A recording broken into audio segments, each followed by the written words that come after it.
Ladies, gentlemen, and non-binary pals, please give a warm welcome to our guests and friends on today's exciting episode of Getting Excited About Movies. Today's guests are Laura Nettles, Nia, the vixen of fiction, Chandra, Arthur, and Dobby, Tom, and your host, Glory. Yay! Hello.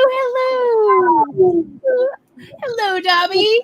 Hello, everyone. It is lovely to see you again after 30 seconds. So long, man. I mean, you all bravely handled it, and I distracted myself with a script. So it's lovely to see you all. It's lovely to have our chatters. I see that people are in the chat, and that's wonderful. First off, of course, as per my usual, how's your weather? It is so hot and humid here. No, our weather has been so fantastic. Like, it's been just gorgeous. Like, not too hot, too, which is crazy. It's like always hot here. And so fantastic. Like, it's been really nice, but it's getting warmer inside the apartment. But if I open my windows, there's construction right outside. So, oh wow. Yeah.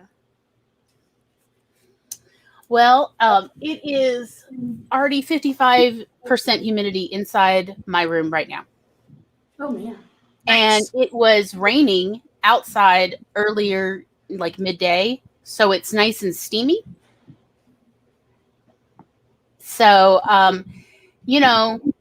it's sort of this interesting world where if you have wrinkles in your clothes, the wrinkles will disappear. And if you don't have wrinkles, you will now have wrinkles. Uh-huh. Hence, I suspect the real invention of seersucker for this reason. Which apparently was actually invented in Mississippi or something. I don't know. I've heard differing opinions. I do not know what happened to Tom, but I'm sure he will be back. There are weird things happening to our Wi-Fi, so... My weather has been sunny and then not, and then kind of humid, kind of muggy. It's like, it could be nice today if it wanted to. Like Friday was nice. It was actually lovely and breezy here. And even Thursday afternoon, actually, now that I think about it, Thursday like early evening, it was really lovely. But right now, it's tropical. And we're not close enough to water to have the cooling breeze situation. We're deep in a valley of prehistoric trees. It's humid. Nice. Oh, well, I'm thinking So, beautiful, yeah. but also hot and muggy. So, yeah. I think Yeah, I I'm live like, under trees. I'm like, America's largest aquifer is what I live on top of. Anyway. But So. as long as your mosquitoes aren't dinosaur size. I'm okay. So, okay, here's a really good question. Which do you think is worse? Mosquitoes like that size, which I have unfortunately met in Michigan, in the forests of Michigan, or like a billion, just surrounding a billion tiny ones so that you never feel them when they bite you. They're so tiny. Which one is worse? The big ones, because you can see them coming at you. They're so big. They look like they're like in armor.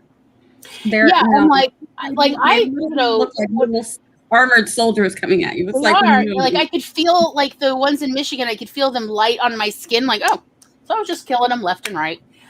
Versus the ones here, you never feel them. You just have literally 1,000 bites in an hour.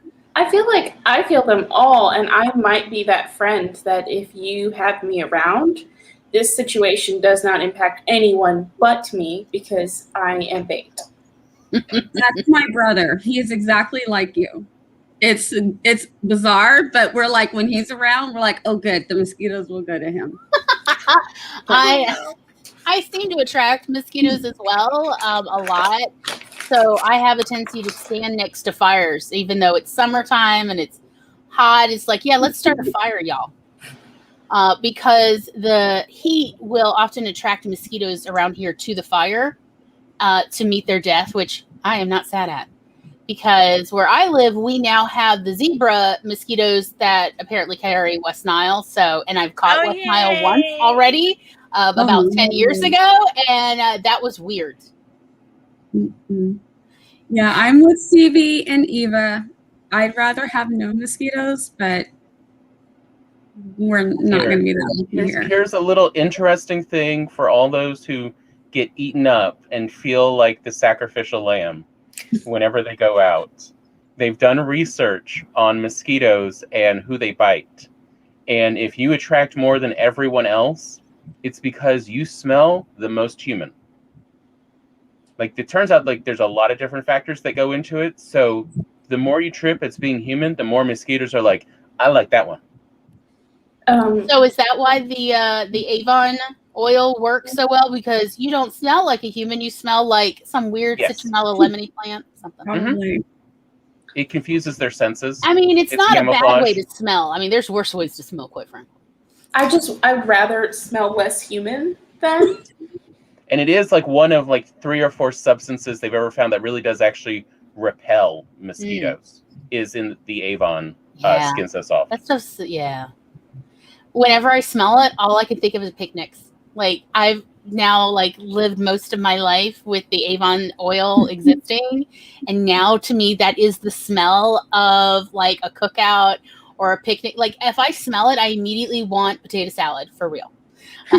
Now that you've said that, I really Southern want potato salad, y'all. Not like barbecue.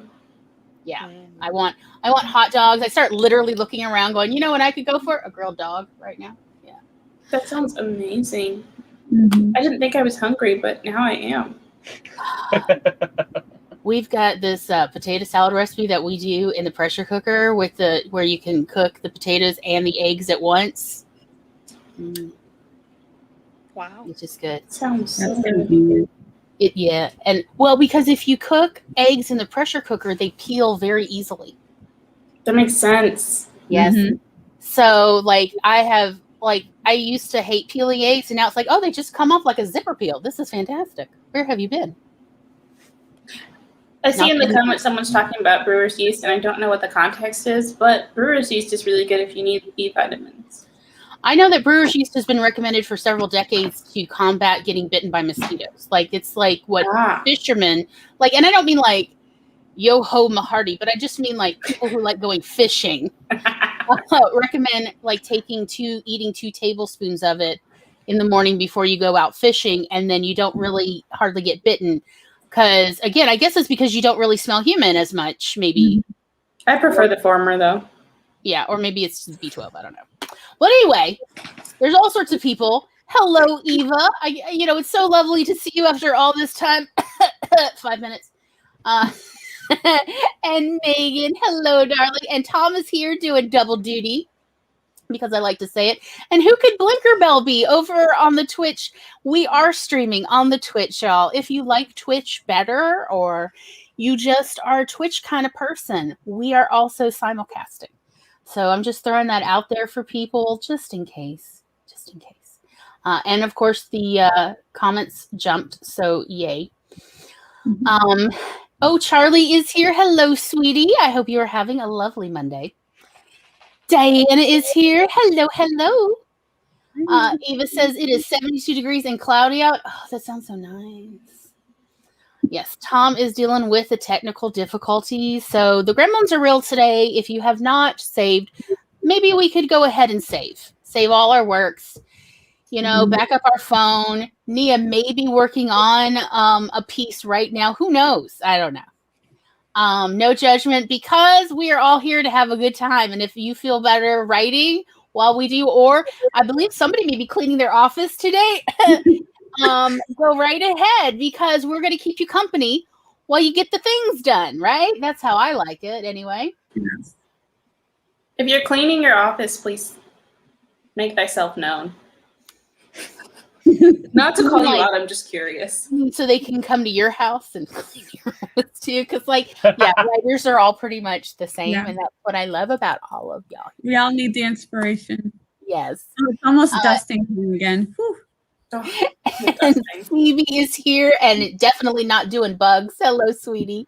Do they have mosquitoes in upper UK? I've always wondered. So in Barbados, they have these coils, and it comes two in a pack, and you like push them and Oh, those are the separate best, them. aren't they? Yes, why don't they have those here? They Don't do. So good. They do. They sell they used to buy them at Walmart, when I did the outdoors. The citronella coils. Yes. the oil. Yeah. They sell them. I never see All them. else, Maybe if it's you just have this an- area. I say You have to all go else to if the you have an sporting Asian section. grocery store, they also always have them there too. Yeah, they always have them at like Asian grocery stores. So, We you have know, them at Walmart.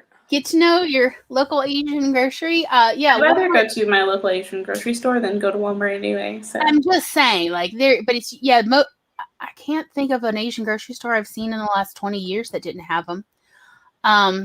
plus they have the sweet bean cakes. Oh God, those are my that's my crack right there. I miss it so much.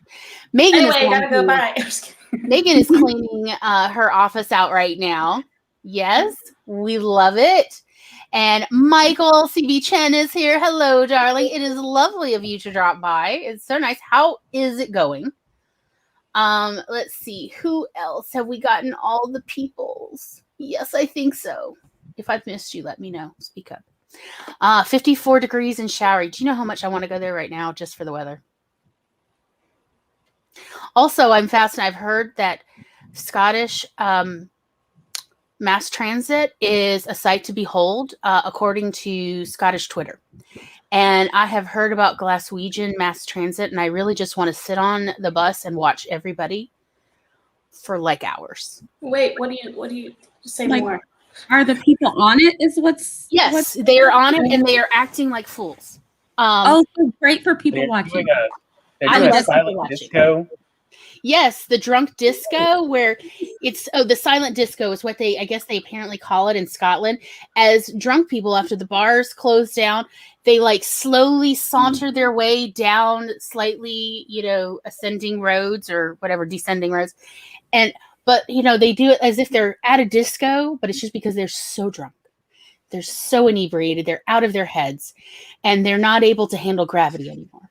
And I'm just like, go on. But yeah, Scottish Twitter is a thing. Highly recommend. You can literally just go into Twitter and search Scottish tweets and start reading random things. Because I think they've got a couple hashtags. It is a lot of fun. They also type with an accent. They didn't think this was possible. They really do. Yeah, the Irish and the Scottish really type with her. Sometimes I'll read their tweets and I'll not know what it is, and I have to say it out loud phonetically, and then like, oh, now I understand it, because like orally it makes sense, but in print, what are these? These are not words. These are not. Yeah, Gloria and I love. It's not Celtic either. What is this? Yeah, Gloria and I love sketch comedy, and most shows that do sketch comedy, and there was one in the early 2010s from Scotland called Burnistune. And Gloria's always like, we need subtitles. Yes. Not. But here's what happened. So it got on Netflix. They had it. They had the show ended, years ago, and then Netflix had it a year or two ago, and they had closed captions, but they were in Scottish, like not like the language, but like phonetically spelling the words that they were in theory speaking English. And I'm like, these captions are absolutely worthless to me. I have a book in Scots that I bought in China? Scotland. China is not a word. Trynae. That is not a word, but that is a word they use. But it's not a word, y'all. Does that mean trying to? Yes. I'm trying I to would go. totally get that. I'm like, And yeah. it just was like, well, the words were going by too fast. I couldn't say them out loud to figure out what there's, and it's like the accent is so heavy. But yes, I still want to go. The elevator episode of Burniston. Yeah. So it is and then we'll do introductions, I promise. They're trying to say, yes, they want to go to the 11th floor. And it is like, it's like Alexa, or Siri. Yeah, it's Siri. Yeah. But it cannot understand. It's a Scottish elevator in Scotland that cannot understand the Scottish accent, or specifically, I think, Glaswegian. or the Paisley accent. And so it's two guys literally locked in an elevator screaming at the elevator, waiting like we're just gonna have to wait till somebody gets here. But in the meantime, they're trying to like, what if I yell closer to it here, boost me up? I mean, yes. It's a fantastic skit. I highly recommend. You'll feel better about so many life choices watching Burniston. And if you even just put it on YouTube, they have a bunch of their skits they did put on, including the elevator. The elevator, yes. What I loved actually about that show was I did not know that, you know how we have like food trucks and we have ice cream vans, right, in America? They have convenience stores on wheels, you know, just like a food truck or an ice cream van. And I'm like, you mean I could get the C store to come to my neighborhood and then go just pick up milk and chips there? So I think Scotland has some really awesome ideas that we frankly need to import here in America. That would be amazing. Wouldn't it? Even if they were on like a regular schedule, like we stop at this neighborhood for 2 hours on Tuesdays and, you know, we rotate, whatever. But they carry everything from, well, apparently on this particular C-store truck, they don't carry tampons. And that is a whole nother skit. These two guys are just, they're fantastic. Yeah, so I would highly recommend if you get a chance. I think you'll enjoy the comedy.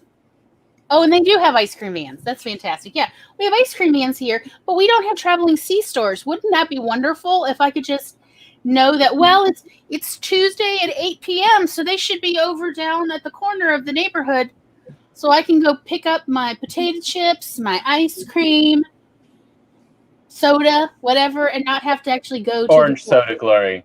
Based on that show, that's the only soda that is drunk in Scotland. What is that? Orange soda is the best, though. Is orange soda. I mean, maybe right after grape. Yeah, I don't drink soda, but if I had to drink soda, I would probably be an orange soda. I do love the orange soda. They just, now it's hard to find orange soda without Red 40. That's pretty much why I like the Mountain Dew Kickstart right now. It is a relatively for soda low calorie,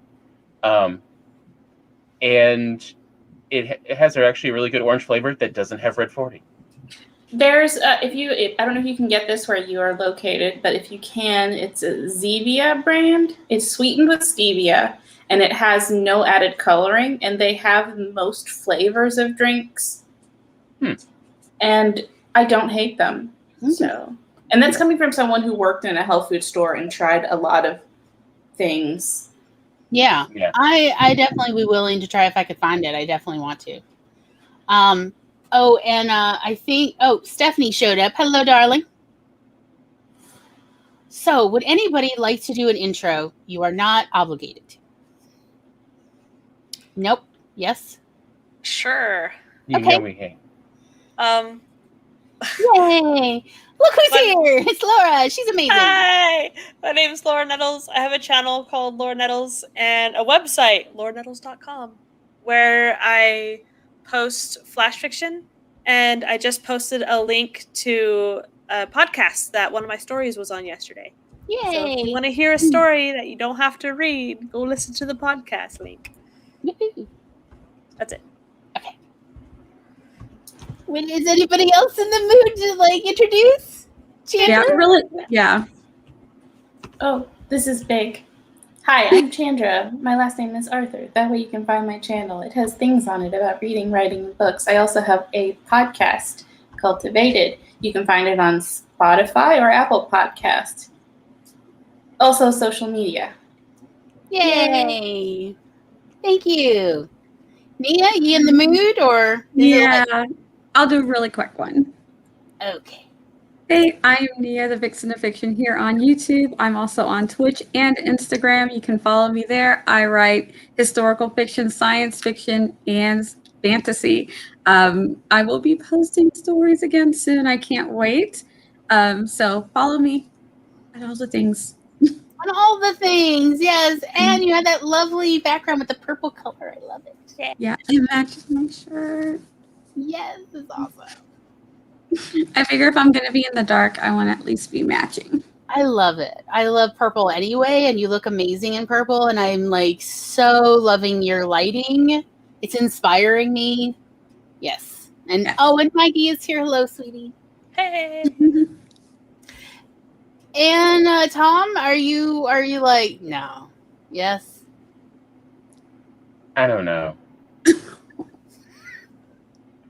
It was a rough day yesterday for me.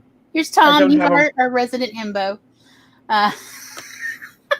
I learned about the third kind of brakes we have in cars the hard way. He There feels was a betrayed, lot of tears. Oh no. but he got it done, and that's what matters. Yes. Breaks were accomplished. Tom is amazing.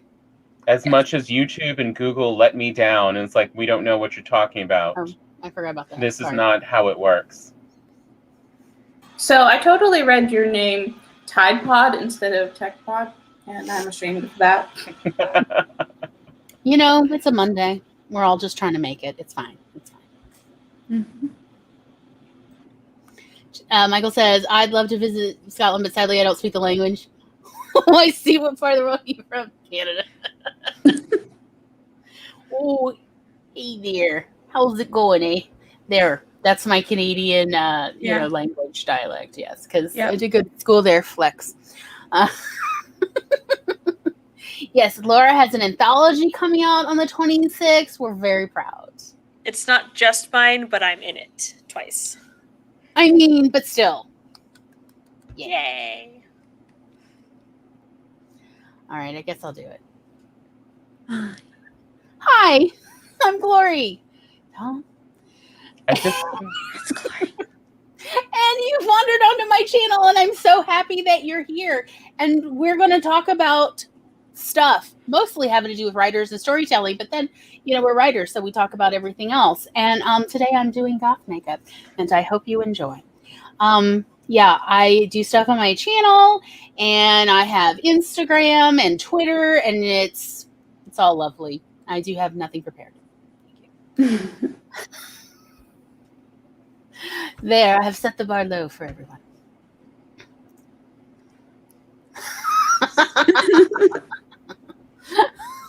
Michael's got December today. But neither Tom nor I got much sleep last night. So we're just like, hi, and welcome to, the Sleepy's Awkward Siblings today. So, anyhow, we're going to talk, among other things, about Incredible Hulk, Ant-Man, the Wasp, and Doctor Strange.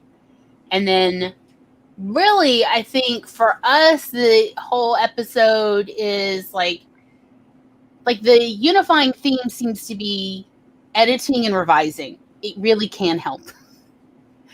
But we're not like married to this. If anyone else has but also this is like my theme I'm bringing. Does anybody have anything? For me, the theme is also, why does this character make me feel uncomfortable? Let's talk about some of the cues people give in these stories, and why all of a sudden it's like, why don't I like this character? It's the main character. I should like them. Why don't I? Oh, there's reasons. There's very good reasons. I have a feeling that because Tom's got some really good takes, so I have a feeling, kind of like what Charlie did last week when we were like, something about it was, and then he's going to say what it is, and we'll be like, oh, that's what it is. So I have a feeling Tom's going to let us know and why we're feeling some of the things that we feel when we watch these. Yeah, wait till you hear me say what I think about Hank Pym. I was actually going to mention that we covered a little bit of this last time, but back to the why are you terrible parents? The Marvel trait. Is that necessary? No, it is not. It's a cheap trick to make conflict, and it's a cheap way to make flawed characters without it being authentic. I mean, you can have genuinely terrible parents, but not everybody does. I don't know that they're that common or pervasive, although I guess some people would probably disagree with me on that. I just felt like they took it a step further, because usually we are like, well, my parents are dead. They were terrible, but they're dead. And now we get to see one in action. Two. Yeah.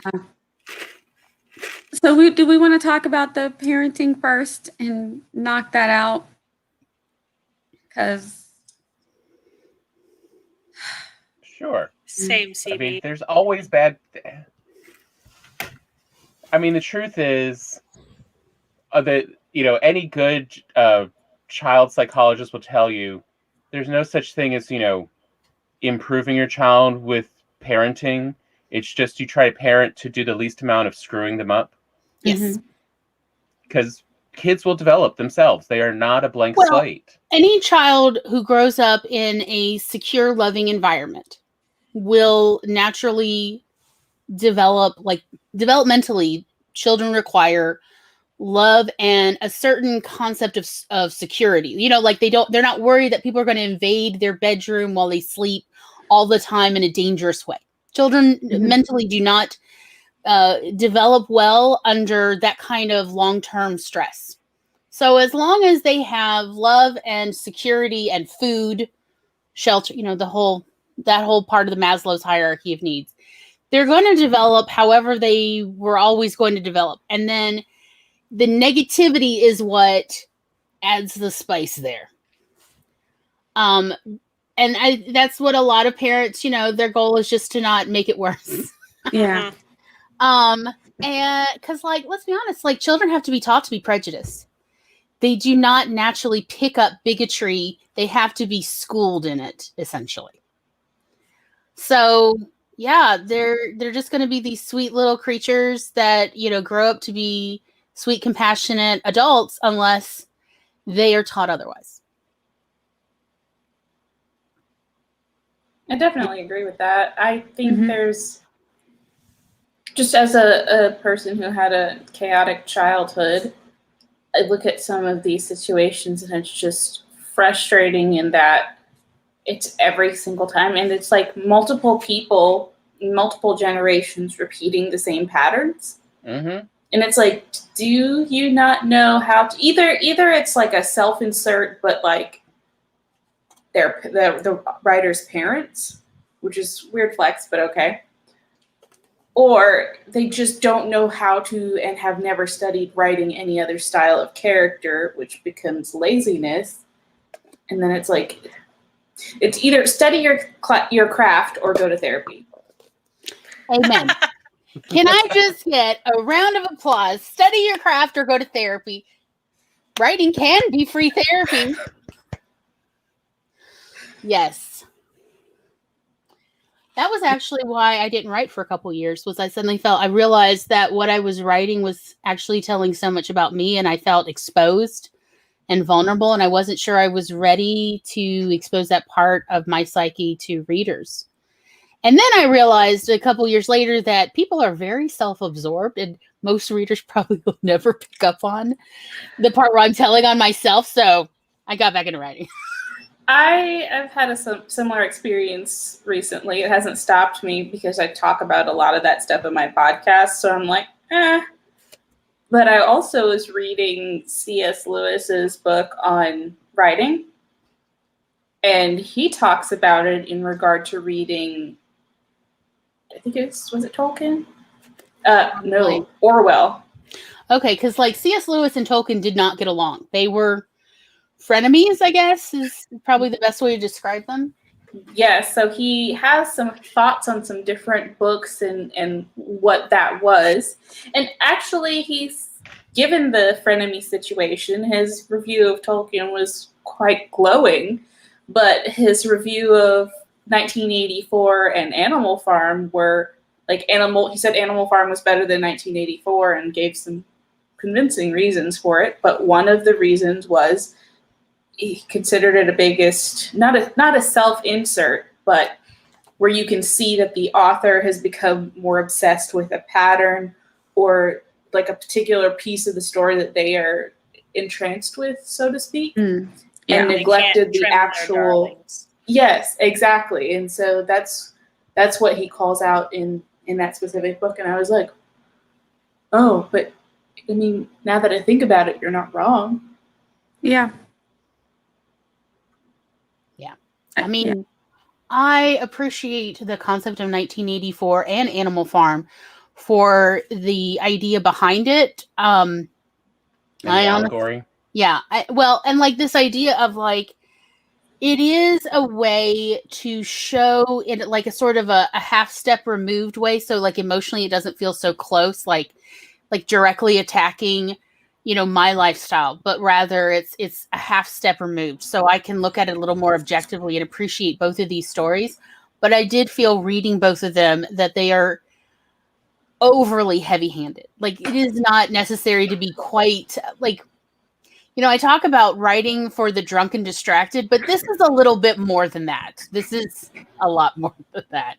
And that was like my issue, why I really enjoy the film versions of Animal Farm and 1984 much more than I enjoyed both books. Yeah. Is because people essentially smooth the edges in converting it to new media. So I appreciate that.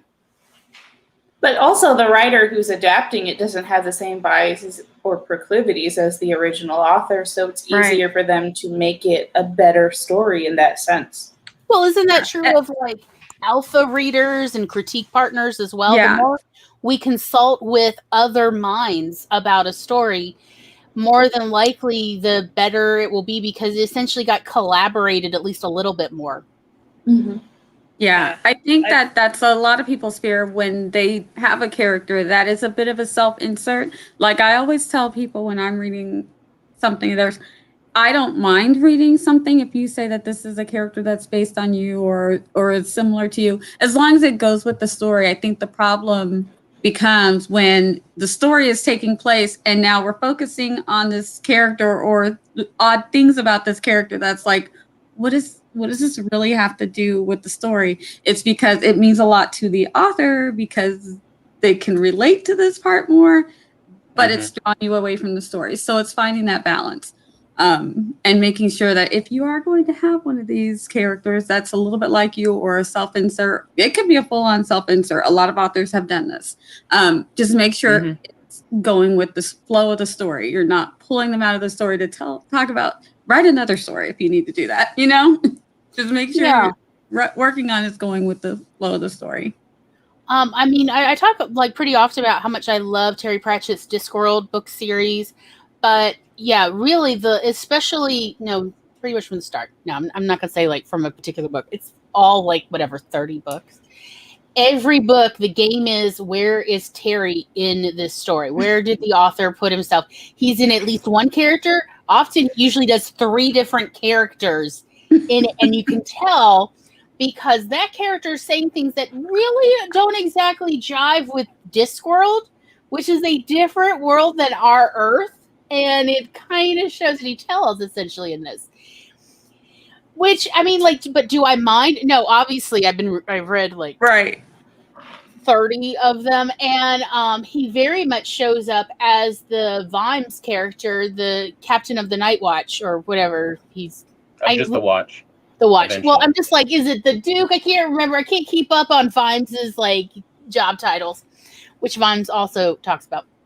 But anytime Vimes is commenting on society, that is the author right there. And it's very obviously the author. I don't mind it because I still enjoy what he brings to it. But like the other example I do know of was I started watching this. Yeah, in every Marvel movie. I started watching a Netflix series called You. Mm-hmm. And I had watched the trailer for the first season a couple times, mostly because I liked the song they played. This is so deliciously creepy. It turned out it was like some French band. That's such a mood. Yeah. But like the first story, I was like, I liked the trailer because I had ideas for, based on the trailer, how to run the story. I looked it up on Wikipedia, found out that is not how the story went for the first season, so I didn't watch it. The second season, though, that trailer, I was like, oh, I'm into this. What's going on? And they actually watched all the episodes, and was obsessively watching it. The thing what I do when I watch a show or a movie or anything is I immediately start researching it while I'm watching it. I love to read the Wikipedia articles with a lot of behind the scenes stuff. So one of the things I noticed when I was researching you, after the book came out, there was a little bit of chatter from readers about how the main character is a bit of, a sociopath. And the author just kind of ignored it. However, when the first season of the Netflix series came out, the chatter got really loud and she got upset because it turns out she based the main character on her father. And she was not prepared to deal with the baggage that she essentially put out there. And to hear everybody critiquing this character who, and I think in between when the book came out and the first season came out, her father maybe passed away. And so Netflix had to do some stuff in order to get a second season. Anyway, essentially kind of take her out of the influence part of this show because of where they wanted to go with it, which I love the second season. So that's that's what our conversation sort of reminds me of parents and the author putting somebody into a book to work out their issues. Wow, honey, did you know? Now you can have, by the way, just for the record, there are plenty of people whose brains really do read on an MRI as psychopaths, but that does not mean they actually kill anybody. While there is a small single-digit percentage of psychopathic type people, there are actually a larger percentage, still in the single digits, of people with psychopathic traits, but they do not act on it, particularly because they don't have the impulsive part. That's what a psychopath tends to go to prison if they have the impulsive bit that they're not controlling, and so hence the violence. So, there was a lot to suddenly deal with therapy-wise with, you've written your father, but all everybody else sees is a serial killer. And then you have Saving Mr. Banks, and it's just, so good. Yes. All the feels. Mary Poppins. Although, speaking of parents and what we notice and the problem we have in these, but I feel, and you also see this, I think, reflected in the characters that these movies that I also have a problem with, is boundary crossing. We repeatedly see most of these characters crossing boundaries without a care or concern about them. Mm-hmm. And, if your parents aren't teaching you good boundaries, guess what? You also tend to end up with very messy boundaries, which is great for drama, but it's bad for a character you're supposed to like. Yes. Mm-hmm. Yeah. So with Ant-Man, I felt like not only is the mentor a bad father, in my opinion. Yeah, Hank Pym. So is Ant-Man. Yes. Yeah. Oh, yeah. Scott Lang is such a problem. And first of all, even actually, really all of those characters, and including Doctor Strange, read as narcissistic to me. Mm-hmm.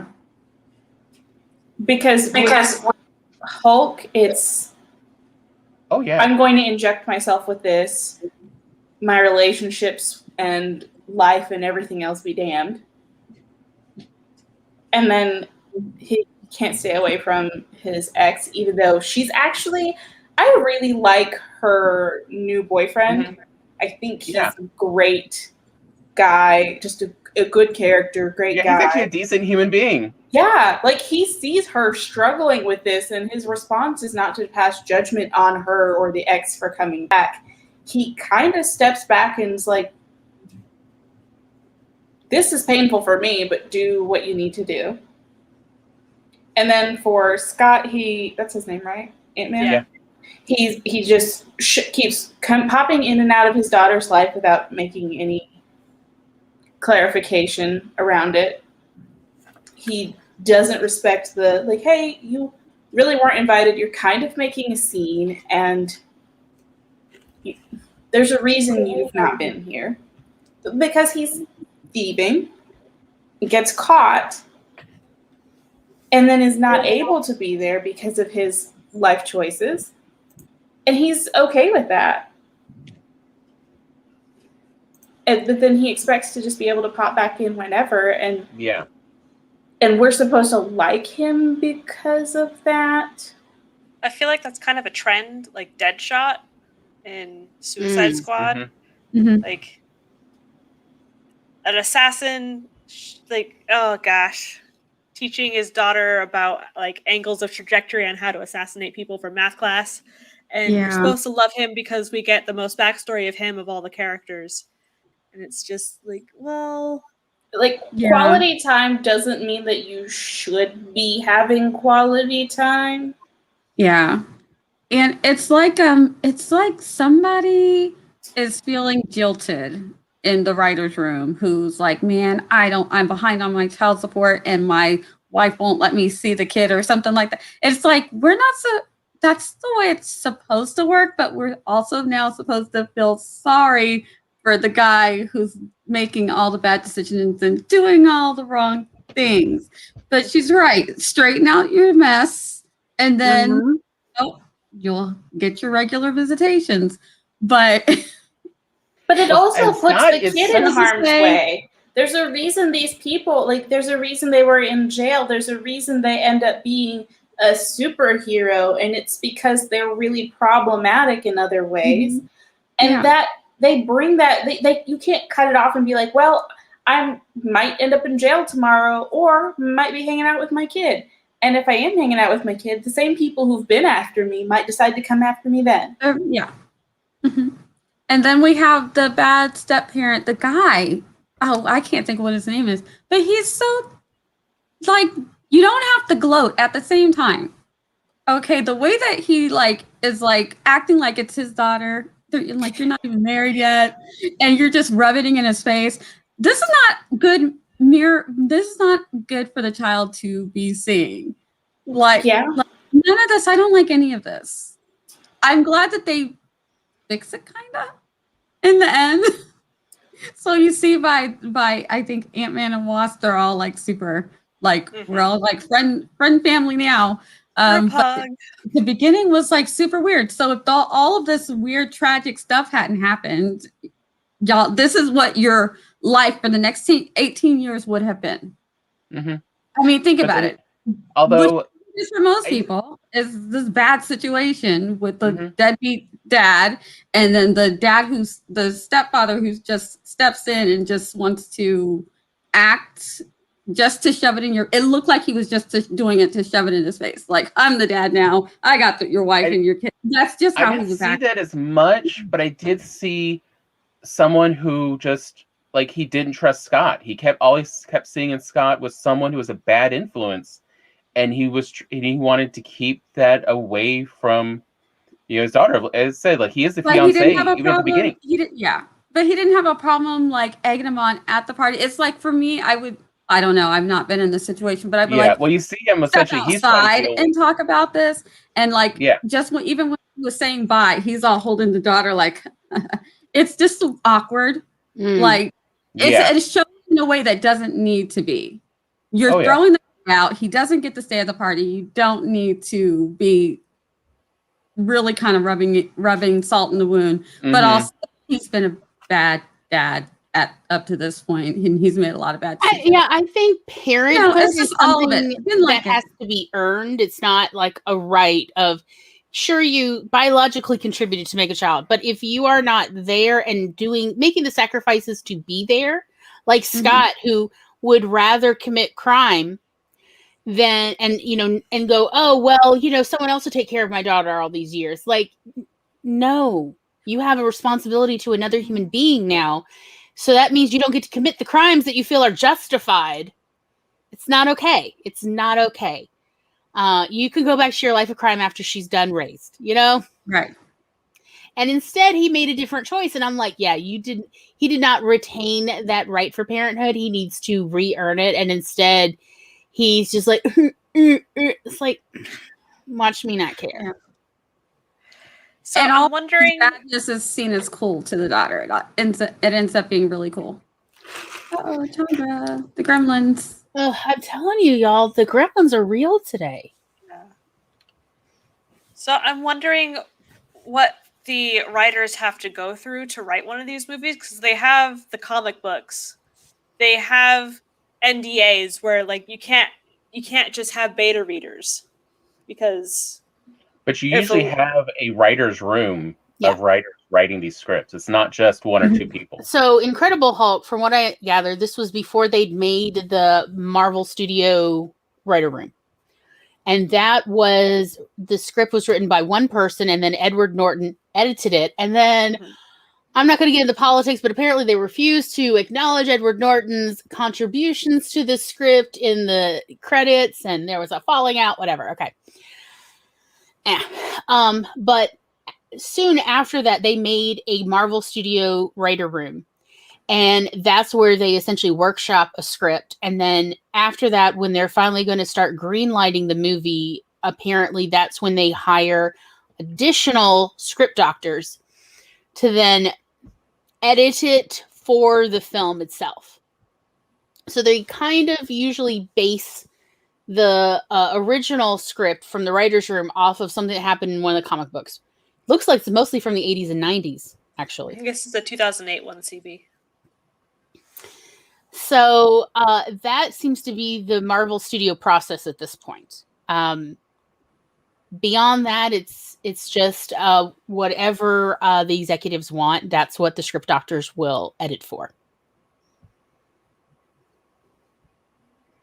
Because, like, it took me a while to figure out what it was that it was feeling, but watching Ant-Man, especially that first movie, having these really weird vibes, almost like shifting genres. I started to wonder, like, did Jordan Peele help edit this? Because this has a certain horror movie feel to it. Like, there's these weird, ominous moments in this movie that's an action movie. And it's like, who edited, who re-edited or doctored this, that this pops in?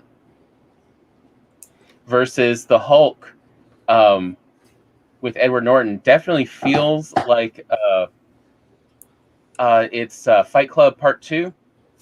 It The really Marvel does. universe. Yeah. I didn't particularly like him as Hulk. I'm No, actually I really was glad. not sad. Yeah. I wish that, yeah, I wasn't feeling him. I liked the new Hulk. So Yeah, I thought Yeah. Mark Ruffalo, like, surprisingly, Mark because like Ruffalo is great. Mark Ruffalo was not like my favorite actor before, but I think he's done Yeah. a really wonderful job doing as Bruce Banner.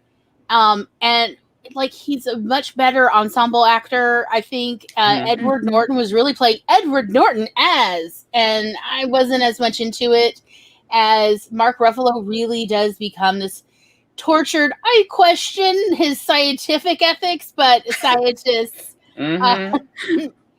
like, Well, he was more ethical than That's Tony. just Bruce. Yeah, that's just, well, that's Okay. their MO. Bruce I feel Banner, like the bar Tony. though, you like, let's oh, do this more crazy ethical than thing. It Tony. makes sense. You know, like, that's like saying, well, they're, more humane than a roach. Like, no, that doesn't make this better. Ouch. I mean, he has to have that kind of, like, I did this to me and now I must do penance kind of vibe to him. But I also felt like that's not something that Eric Norton, that one. I don't feel like that's something that he could ever pull off, because even in what's that movie where he's the illusionist?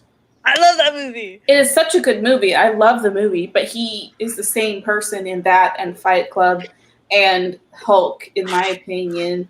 And it's just like, so starring. Yes. Yeah.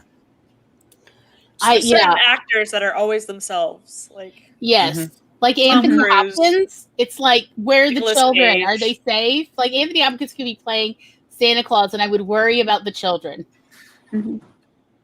Yeah. Honestly, like, when he was playing Odin, I'm like, nobody is safe. Anthony Hopkins is here. This is how you know it's all about to go down. And that of like, yeah, there are certain actors that's like they don't really play anything but this one role, which I presume is themselves. That's one thing I've liked about these Marvel movies is the casting of people who usually weren't very super high profile before. Mm-hmm.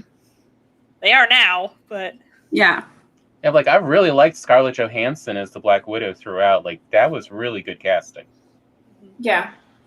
Mm-hmm. Yeah. And we've seen how much what's his name? Chris Evans as Captain America. One of the Chris's. There are so many. One of the Chris's. Has, really taken to it and, really helped keep that for kids and everything of, him just like, yeah, I'll take on this character. Mm-hmm. The other thing, though, is with Hulk, the original Hulk, not original, but the 2008 Hulk. That movie didn't have the comic relief that we need in the Marvel movies. It's like you can't have this movie and then take it so serious. Oh, yeah. I feel like it doesn't work if you take it that seriously. It makes it less believable. But I think the first Iron those right beats. The first Iron Man was pretty serious. Yes.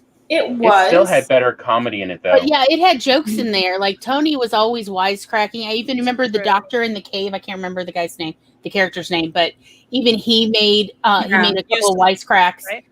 There was a bit of humor going on versus Incredible Hulk. It was so super serious. It was.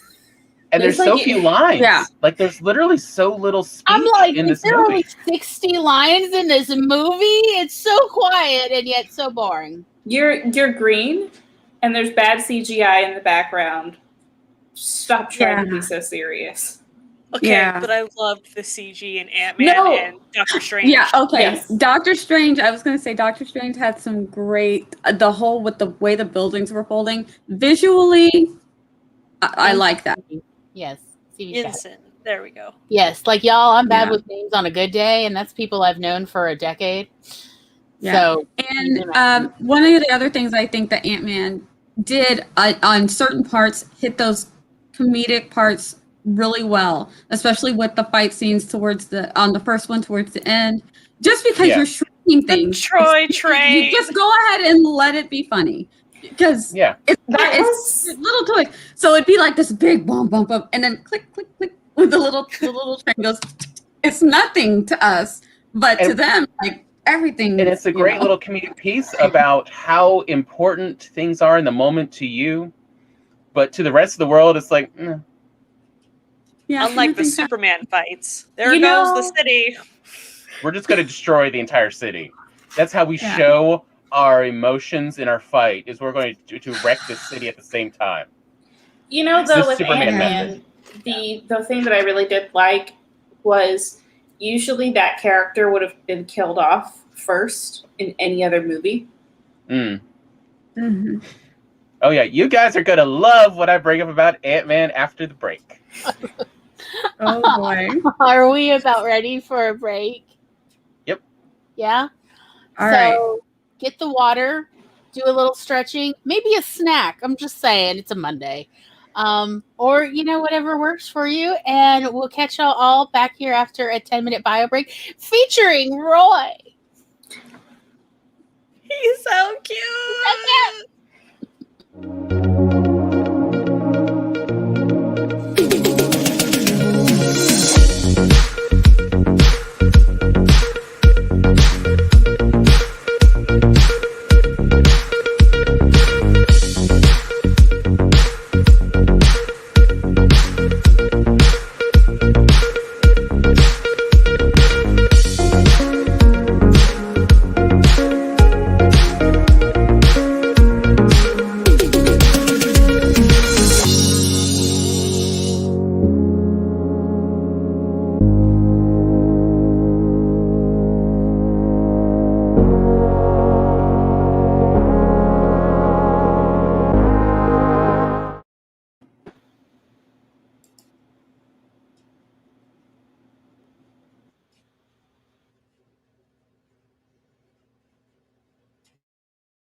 Beepity beep, beepity beep, beepity beep, beep, beep. I may have been watching a Scottish elevator skit. What do you think so far? Pretty good. I don't know why you can't understand their word for 11 because it sounds American to me. Well, I guess like they're like saying like it doesn't sound British or English. I guess whatever. Receive pronunciation. Yeah. Nobody likes the Scottish kind of thing. Like, so Tom made popcorn. Ooh. That's a good idea. So we've got one Eat of those. it like a lizard. Yeah, I don't have to share it, but I could. So you can. We've got one of those silicone type microwave popcorn popper things. And Tom puts butter in it so it pops in browning butter. It is decadent. It smells like movie theater popcorn. It's just so decadent. It's fantastic. Oh, yes, the thing, productivity. CB did 131. That's wonderful. Yay! Yay. I ate 3 slices of pizza, so I feel like I got some productivity. I am impressed that you were able to accomplish that in 10 minutes. That's amazing. It was the last 5. I already made the pizza. I warmed it up for 5 more minutes and then ate the pizza. I'm impressed. So impressed.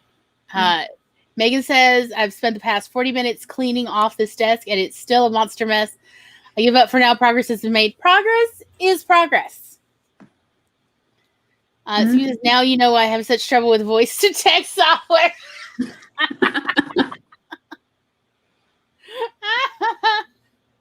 He said it took the entire break. I don't know something, Tom.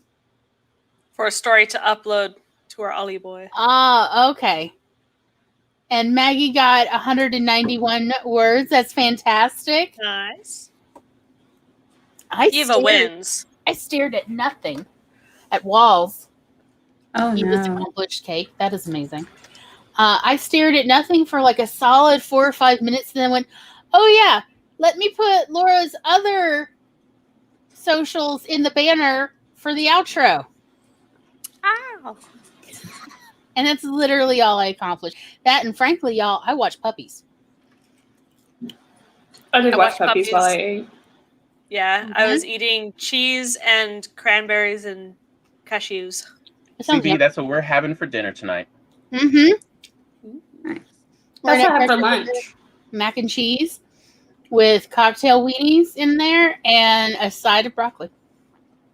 They were out of my usual mac and cheese. And then I also get, there's like 2 kinds of ravioli that I'll usually get. They were out of everything. So I had to get this gluten-free mac and cheese, but it's got smoked Gouda. So it actually is.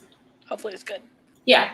I cook it for a little bit longer than they say because unlike most gluten-free noodles, the pasta still stays pretty firm. And the first time I had it, the noodles were like still a little. Too al dente? Yes. It bit back. I don't like overly firm macaroni and cheese. You know, Yeah. like, I'm more of a southerner about that. Of like, it should be very soft. Yes. It should not count as a solid food. What do they call it when the pasta's fat? Like when you slightly overcook it, like for Hawaiian macaroni salad. Waterlogged? I don't know. Okay. What's fat is what they say. I see you, Laura, and I'll get you later. I'm so confused. Laura's just being honest. Maggie says, I wrote a blade fight between the Delphi of the moon and a sun witch priestess in the realm beyond the tides. Ooh. I feel like that needed that like Jim Henson music from the Dark Crystal in the background. Mm-hmm. Like, That's on my TBR. beyond the moon, there is a blade fight that can be. I've never seen The Dark Crystal. It's on my to-be watched list. I think I recently just tried to rewatch it. Some things are a little hard to rewatch. The story's still interesting though, but The Dark Crystal is dark. Yes. Mm-hmm. Make no mistake. Getting the life force sucked out of you if you're strapped to a chair. I mean, Yeah. For a poor little children's potato show. people. Isn't that the same as the oh my gosh. What a glorious morning.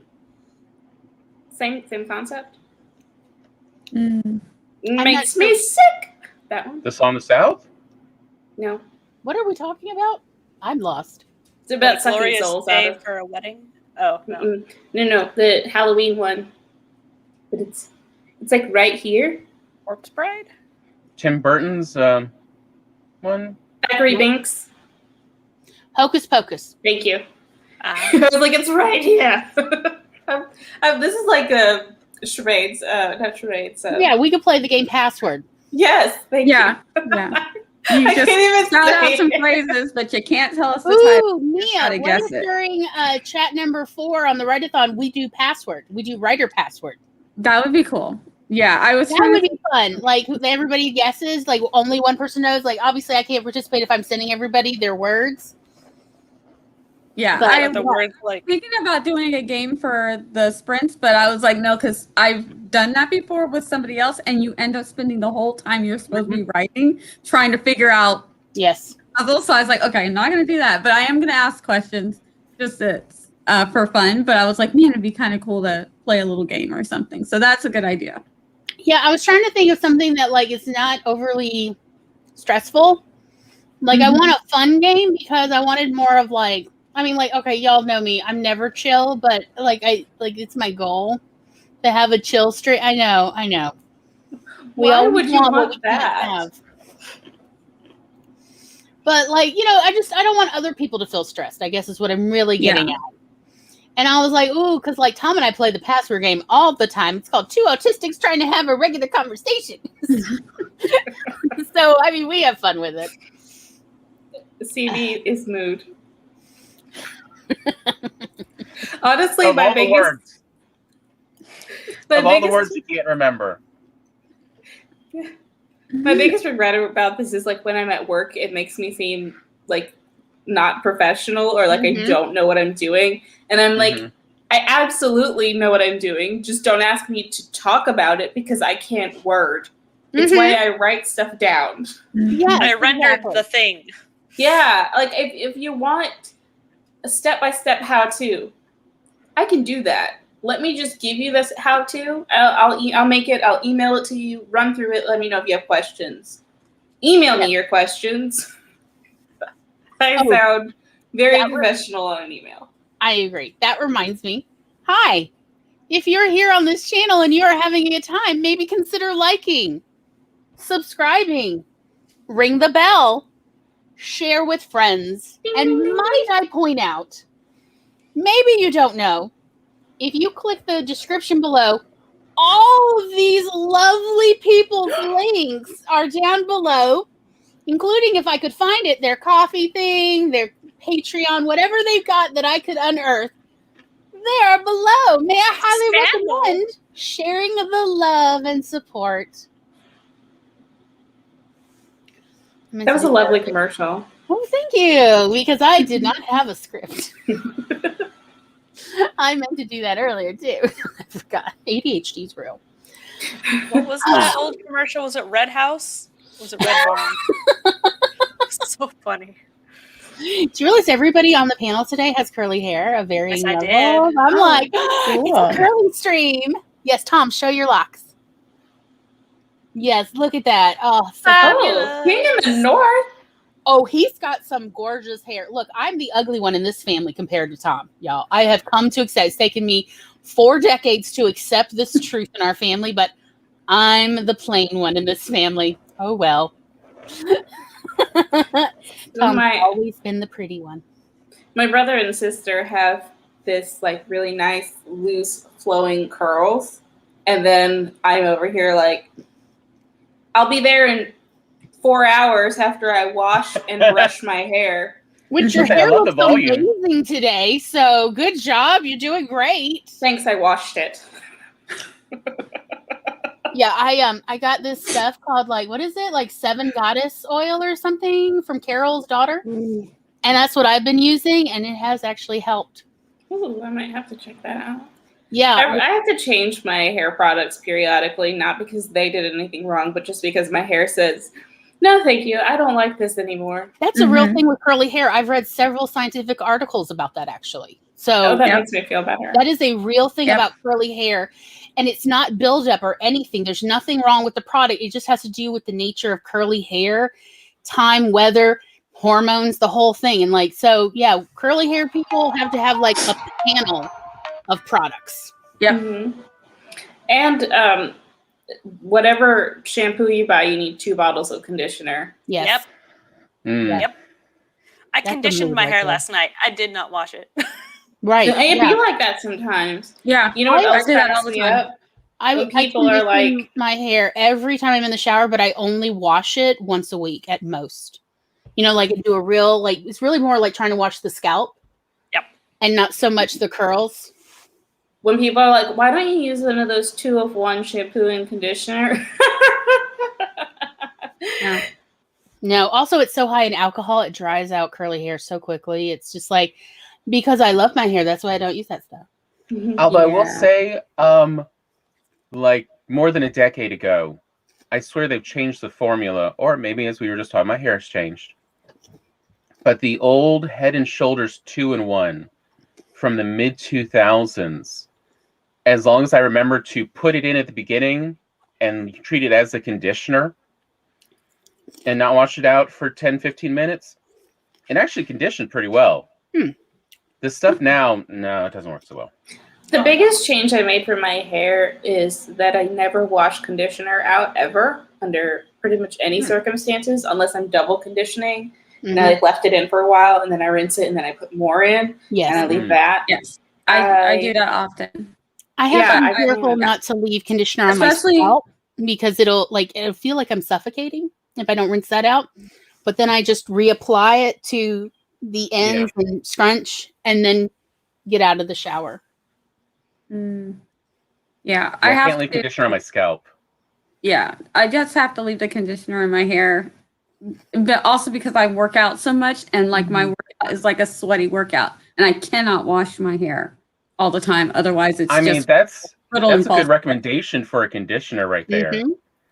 Of the, you can sweat and it still will condition and save your hair. Like, yes, especially with the salts when you sweat, like salts can be so like, I don't know what they do to curly hair, but it's as if you overprocessed it. Like that's what salts can do. So yeah, to have a conditioning regimen that really works for your hair, despite being such a fitness goddess, is a testament to your skills. Yeah. Well, my thing, this is honestly like my favorite excuse and also not excuse. Because you know how it's like when you don't want to go somewhere, you're like, sorry, I'm going to be at home washing my socks or washing my hair. Like, no, I'm actually at home washing my hair. This is a process. You're not invited. It really is. And I get sad when my daughter's not there to like braid my hair because then you can't get it's the best way to get the best ringlet curls. Twist. Or my arms get so tired. I'm just like, my daughter's That's exactly what I was thinking. It's like, I'm looking at Chandra's hair. And I'm just looking at how much hair Chandra's got. And it's like, my arms feel tired just thinking about getting the conditioner through it. Yeah. French braids. French braids will save your life. And sometimes I'm not above it. If I've had a rough week, but I still need to wash my hair, I'll leave it in the braids. And it's, if it's been in there long enough that the braids are now loose. And I'll wash it with the braids in, put conditioner on. I use the Turby towels. And I'm just like, this is my life now. I'm that crotchety lady walking her dog around the yard with a Turby towel on my head. I don't care. This is like mood. I use old t-shirts. So like, you know how you go to events and they're like, oh, we have free t-shirts. They never have my size of t-shirt. So I just get whatever shirt they have. And it's always for my hair. I'm like, oh, I'll take a free t-shirt. And that is honestly what I use for my hair. My hair only gets those jersey knit shirts. I need to do that. It's so much better for your hair. And honestly, I used to always have frizz, like a halo of frizz. And when I switched to t-shirts, free shirts, like almost all the frizz is now gone, and I did not realize that cumulatively the terry cloth was doing that to my hair, because it's not like I ever rubbed my hair with the terry cloth, but it was just not, and curly hair, at least I have very fine curly hair, and so I didn't quite compute that. I one day ended up on one of those naturally curly websites, and they were saying, like, never let terry cloth touch your hair again if you want to be naturally curly. Like, they also got me off the dimethicone too, which I was grateful for, because it used to take 8 hours for my hair to dry, and now it's just like an hour and a half, 2 hours. So they were right. I have to either do like 4 twists on each side, or I'll do a French braid. But if I don't do something like that, my hair will not dry. Ever. If I braid my hair while it's wet, 3 days later, it'll still be wet. Really? Mine will be too, on the inside. Yeah, on the inside of the braid. The outside, will dry right out. But even a small braid, it will be dry on the outside of the braid, but the inside parts where, the different sections touch, it'll still be wet 3 days later. Our little sister, when we lived in the Philippines, was 11 when we first moved there, and she didn't want to wash her hair, and actually grew moss on the top of her head. And she couldn't see it, so she didn't think any of us realized what was happening. I'm like, you still haven't washed your hair. I don't know what's happening up there. She's like, no, I have. And I'm like, you are lying to my face. And she's like, no. And I'm like, what is this? And plucked part of the moss. I'm like, you are literally growing moss like a rock. Oh, poor girl. I'm laughing not because it's funny, but because it's well, yeah. I just got in a swimsuit, and she got in a swimsuit, and I showered her myself. Of like, no, I'm just gonna shampoo this hair till there's no more moss. It was actually growing. I'm not saying it fell on her hair.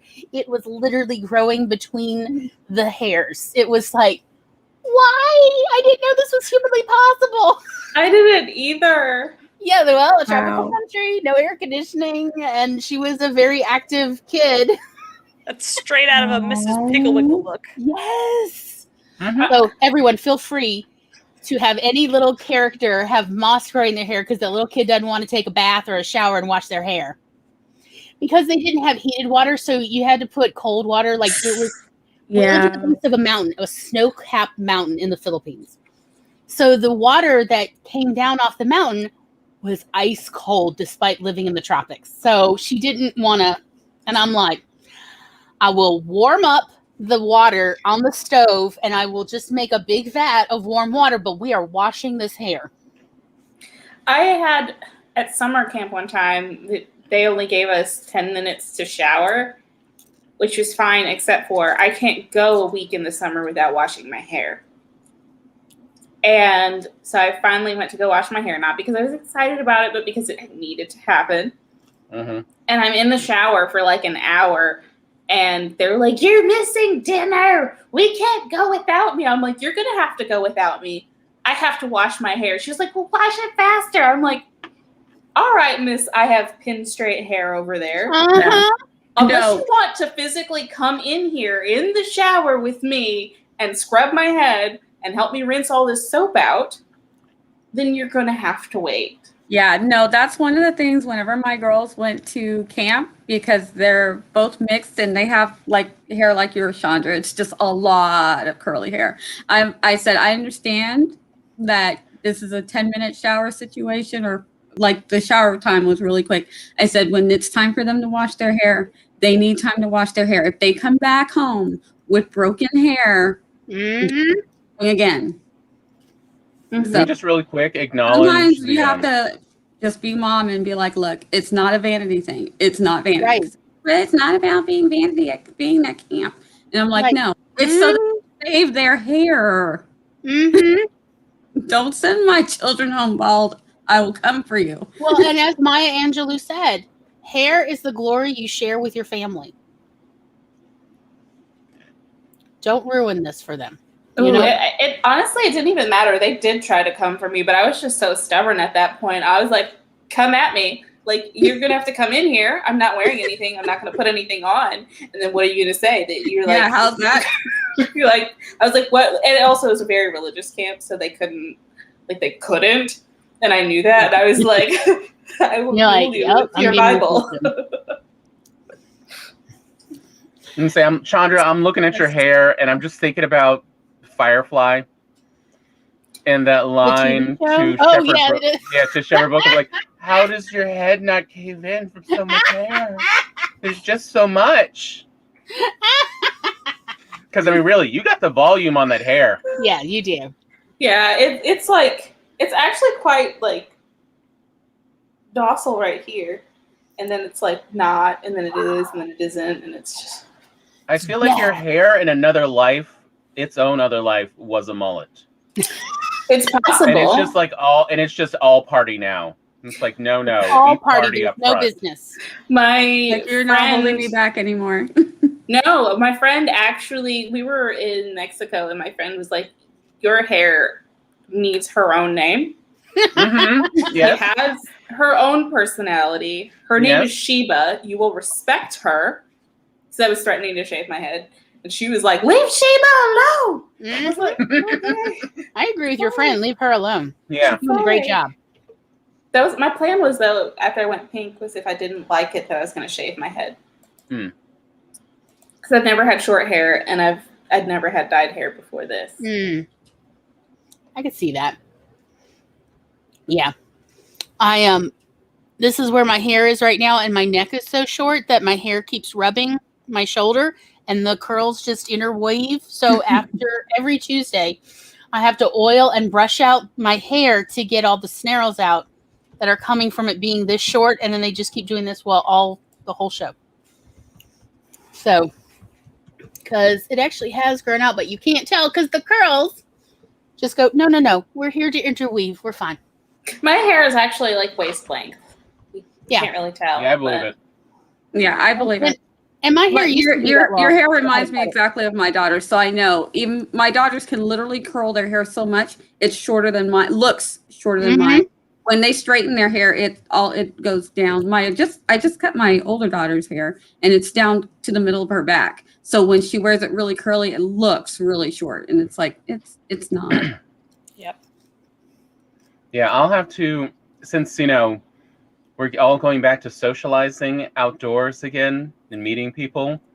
It's like I've been debating whether to cut my hair or not. It's like, since I got it this long right now, I might as well go back to having fun. I'm bad at, opening lines, but I found a good icebreaker is that I just turn my hair into ringlets, these giant doll ringlets. And women just keep approaching because they just have to go. They're cat toys, but for women. I've seen strangers come up to him and just do that to a curl. And then they'll talk to him after, like, hi, my name is such and such. What's yours? And like, my name is Tom. He literally does this just to attract women who are part cat. It's my type. Yeah. That's his type. People who do not understand how boundaries work. No. Versus, yes, I have had people come behind and try to touch my hair when I'm not paying attention at a coffee shop. What you doing? Don't touch it. I don't think anyone's ever asked or tried to, not asked, but no one's ever tried to touch my hair without asking me. Yeah, they've asked me first before doing it. Yeah. I've had people touch asked my hair as they were coming at my hair. Yeah, like the hand is coming and they Yeah. Like, can I touch your? No, you may not. I feel like I have a vibe, an aura, a bubble that I project out that says, don't. Because people who really know me will be like, I don't want to be that person, but I'm going to be that person because I know you. Can I touch your hair? And I'm like, yeah, sure, it's cool, it's fine. Yeah, like when I get to know someone, we're chatting, and I notice them looking at my hair, I'm like, would you like to touch it? Let's get this over with. Yeah. And the thing they always say is, oh, it's so soft. And I'm like, what did you think it was? Like a schnauzer? Yeah. I feel like sometimes, yes. They do. No, every time they were like, yeah, that's what I thought it was. Like, but it doesn't look wiry, so why would you think my hair's wiry? But that has to do with like some real deep racism too. I've learned since that actually has to do with like Jim Crow propaganda. That's where the whole painful brush, wire type hair, curly hair comes from.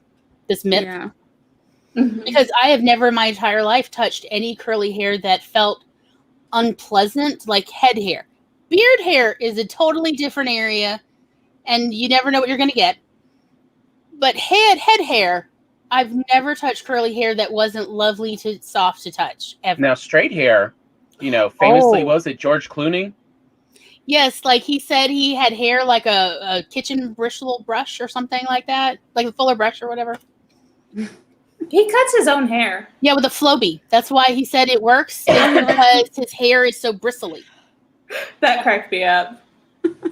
Yeah.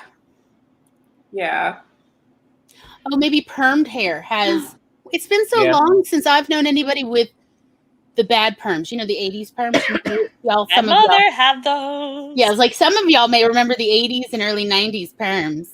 Oh, they smelled so bad. Like, you can't get that smell out of your nose. I can still smell it after decades. Honestly, I still feel like hair relaxer smells better than perms. Yeah. Yes. I would agree. And I don't like the smell of either, but yeah. No, yeah. Perm hair relaxer is not pleasant, but it doesn't smell as horrifying. Yes,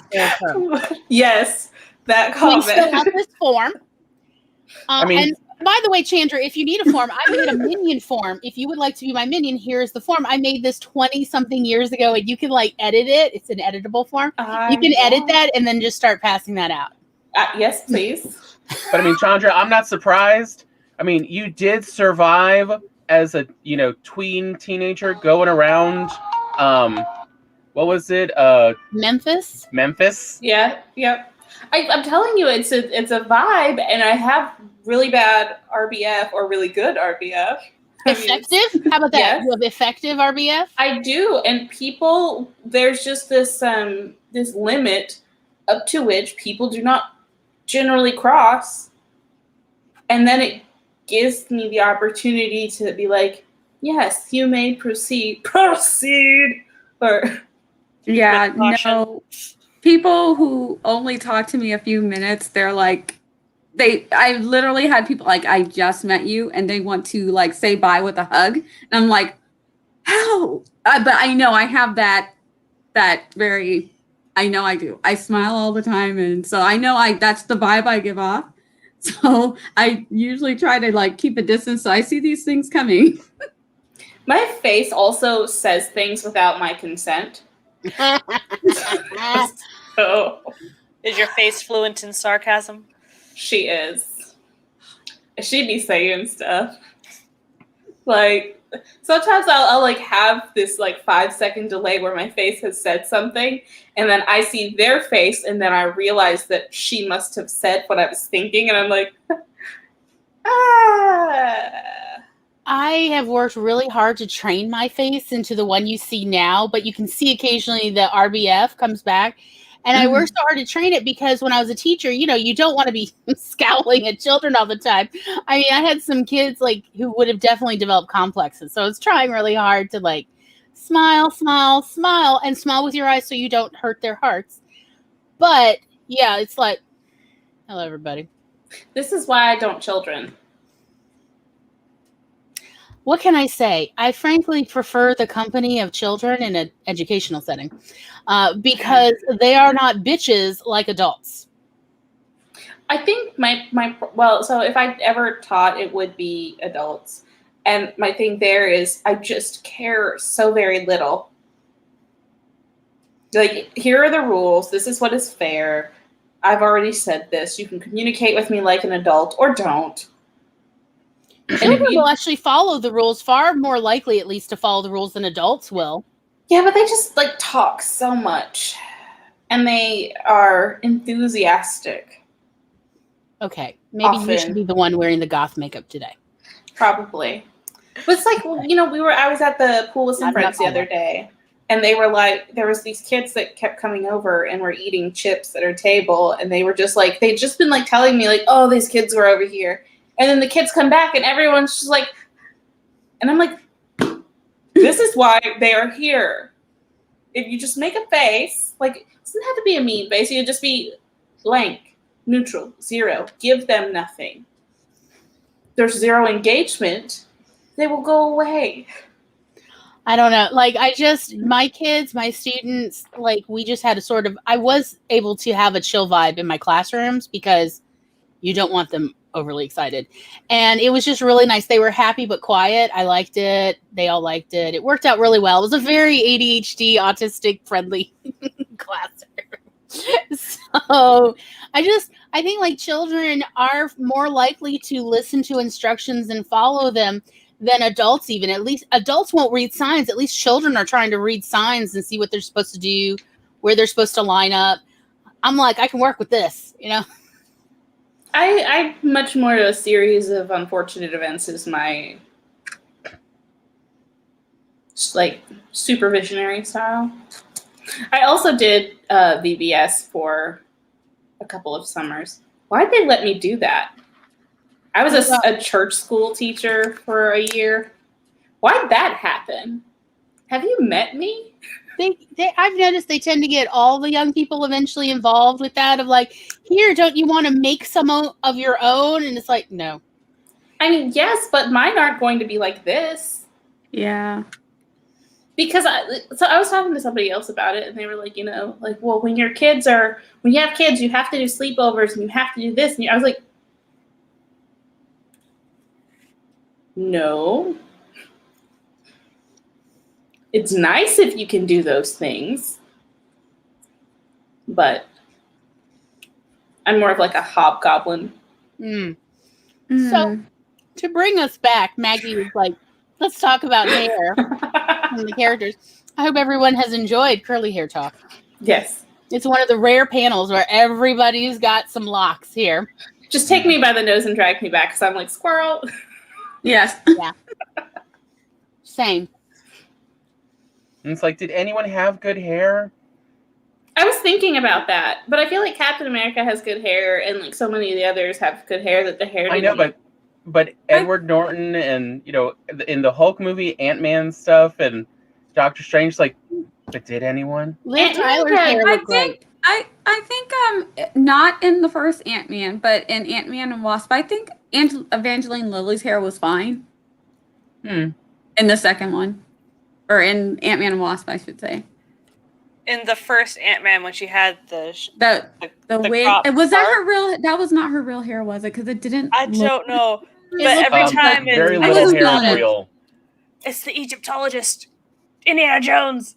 Oh no! Yeah, I wasn't feeling that. Marvel movies, very little is real hair. They now pretty much just all have wigs, just because it's easier to keep it consistent between scenes. Yeah, that makes sense. That makes sense. Although, I mean, I don't know. Do whatever they want with their hair. Whoever puts their wigs on is like, I mean, they're just doing great. I know every person in Lord of the Rings wore a wig. Yeah. And those looked great. Well, I mean, they already had to spend so many hours in the chair just getting ready. Put on those hobbit feet. Yes. Can you imagine trying to stick all those hairs in the same place twice? Oh.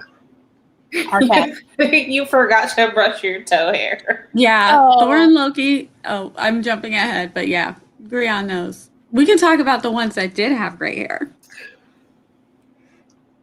So. Okay, in the Incredible Hulk, that hair on Hulk is terrible. They've got this weird fringy thing going. It's very heavy. I like what they did with Hulk in the later movies where his hair doesn't look so weird. I've never thought about it before, and now I'm thinking the less you think about it, probably the better it is. Yeah. Yeah, because it's not a hair vehicle show. Yeah. You know, say in that case, I think probably Paul Rudd. Because you're like, did he even have hair on his head? I just didn't notice it that much. It just seemed like normal hair versus... Michael Douglas had a whole thing going on in the second movie. Oh, he did. Yeah, that beard was phenomenal and frankly deserved an award on its own. He had like practically a lion's, collar. Because like his beard met his head hair, and I was like, there's a whole thing going. You're right. The Incredible Hulk, the hair is terrible. It is. It's very distracting. Every time the Hulk showed up, I found it very distracting.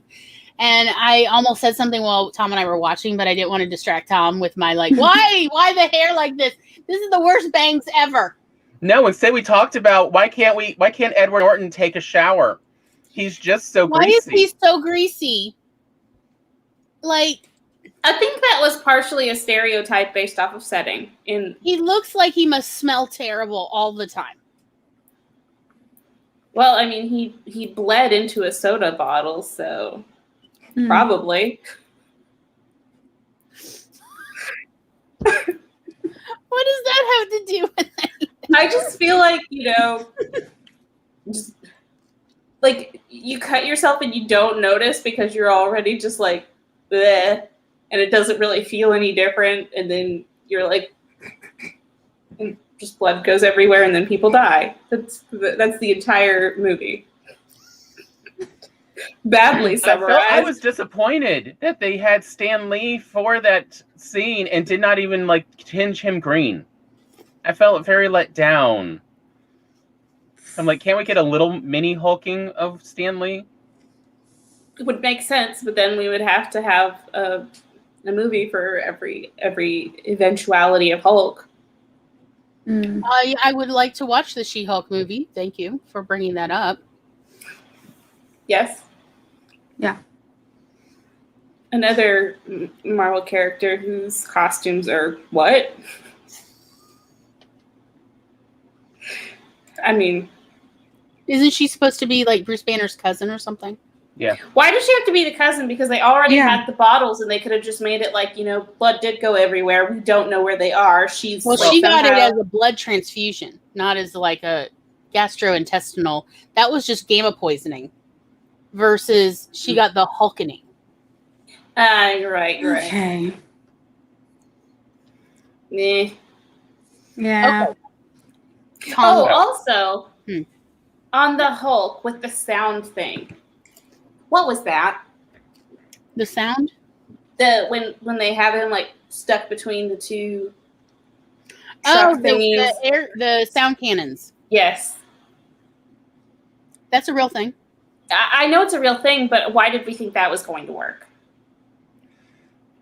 They kept giving their military guys small arms that they knew did not work on him at all. And then we're surprised. That was our main complaint about that movie, even more than anything with Edward Norton reprising his role from Fight Club, was this general is so incompetent, he is unbelievable. The U.S. military would bring him up because the U.S. military cannot act on U.S. soil without direct orders from Congress. They can't leave base. So it's he did this 3 times. I mean, I don't know about Nia, but I don't know what experience anyone else has with the military, but I am a former military wife. They literally have to fill out forms just to leave one base to go to another base while they are at their job. U.S. service members are under so much restrictions while they are, employed, actively employed, you are on your hours doing work, because soldiers are not allowed on regular U.S. soil without Congress's express permission. And this guy, this General Thunderbolt Ross, is having all these platoons or what have you, squadrons, whatever, something, on a university campus park, literally starting a skirmish with one person. They would be in How much money did that cost the U.S. military? Granted, I know it's a different world, whatever, but hello, what? Yeah, as well as how many vehicles got destroyed, and it's he would be pulled up to Congress for just wasting so much money, blowing up that sky bridge. Oh no, just all those helicopters. Well, I know, but then also to the university for trashing their grounds, blowing up the sky bridge. Who knows what damage it did to both of those buildings as well. And then, did his daughter die? I don't remember. I rewatched it. No, No, she didn't die. survived. She did die. But also, there's an actual EPA damage when you discharge that much munitions. You have to then also fill out EPA stuff. You have to do abatement in that park. Like, Accounting for all the rounds. Mhm. Yes, you have to account for every single round. Someone has to go clean all that up. Like, I'm just like, what is this nonsense? I realize he's a general. I assume a 1-star because there is no way he has anything but a 1-star. Retired now. And frankly, he should be a light bird because this is some crap a light bird would pull, but not even a full colonel. I also want to talk about the Gamma dude, the Red Hulk, whatever his name is. Abomination. Yeah, that guy. Can we talk about how he never once followed any orders and why they thought it would be a good thing Well, to he test was on this? loan from the RAF. That doesn't mean you So- can't listen to, like, you still got to listen to people. But also comes on more questions of the RAF in England really don't trust America that much. Yeah, they're So to still be doing upset after experiments- all these centuries for what we did.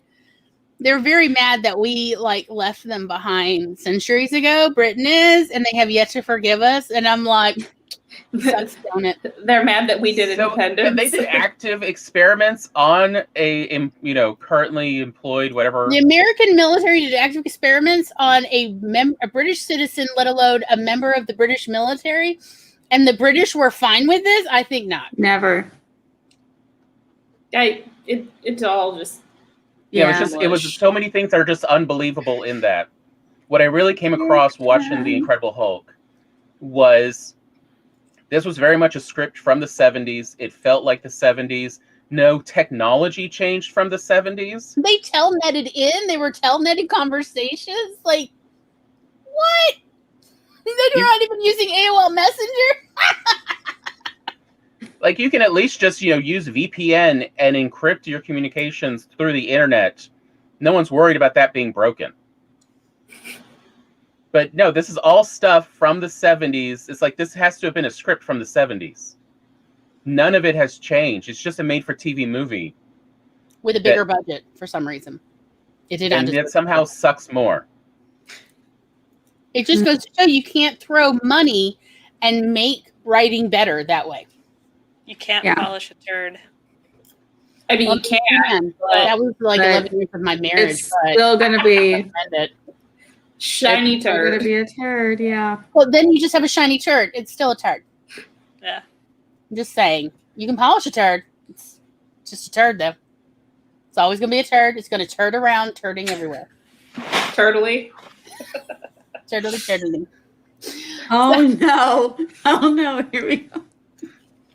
Okay, real quick on CB's question. In that case, Stark Industries has military contracts, and that's how they would get Rhodey employed and liaison with them, is through their military contracts. And supposedly that's actually what they did with Anthony Mackie as well, with the Falcon. Yeah. Was everybody who was part of the military was there under military contract as an exchange or, a handoff with Stark Industries, since they still had military contracts, even if they weren't necessarily producing weapons anymore. They were still providing support for the weapons they had already sold the U.S. military. But doing an active, biological experiment on another country's military personnel. That is an act of war. As is what Ross did by sending in a team to go get Bruce Banner in Brazil. I'm like, we were like, did they just declare war in Brazil? Because I'm pretty sure this is an act of war. So also in Ant-Man, the attack on the Avengers thing, like Falcon, like I get it, you're embarrassed, but you're really not going to tell anybody that there's this guy out here freelancing around the place? Sure. Because national security? I don't know.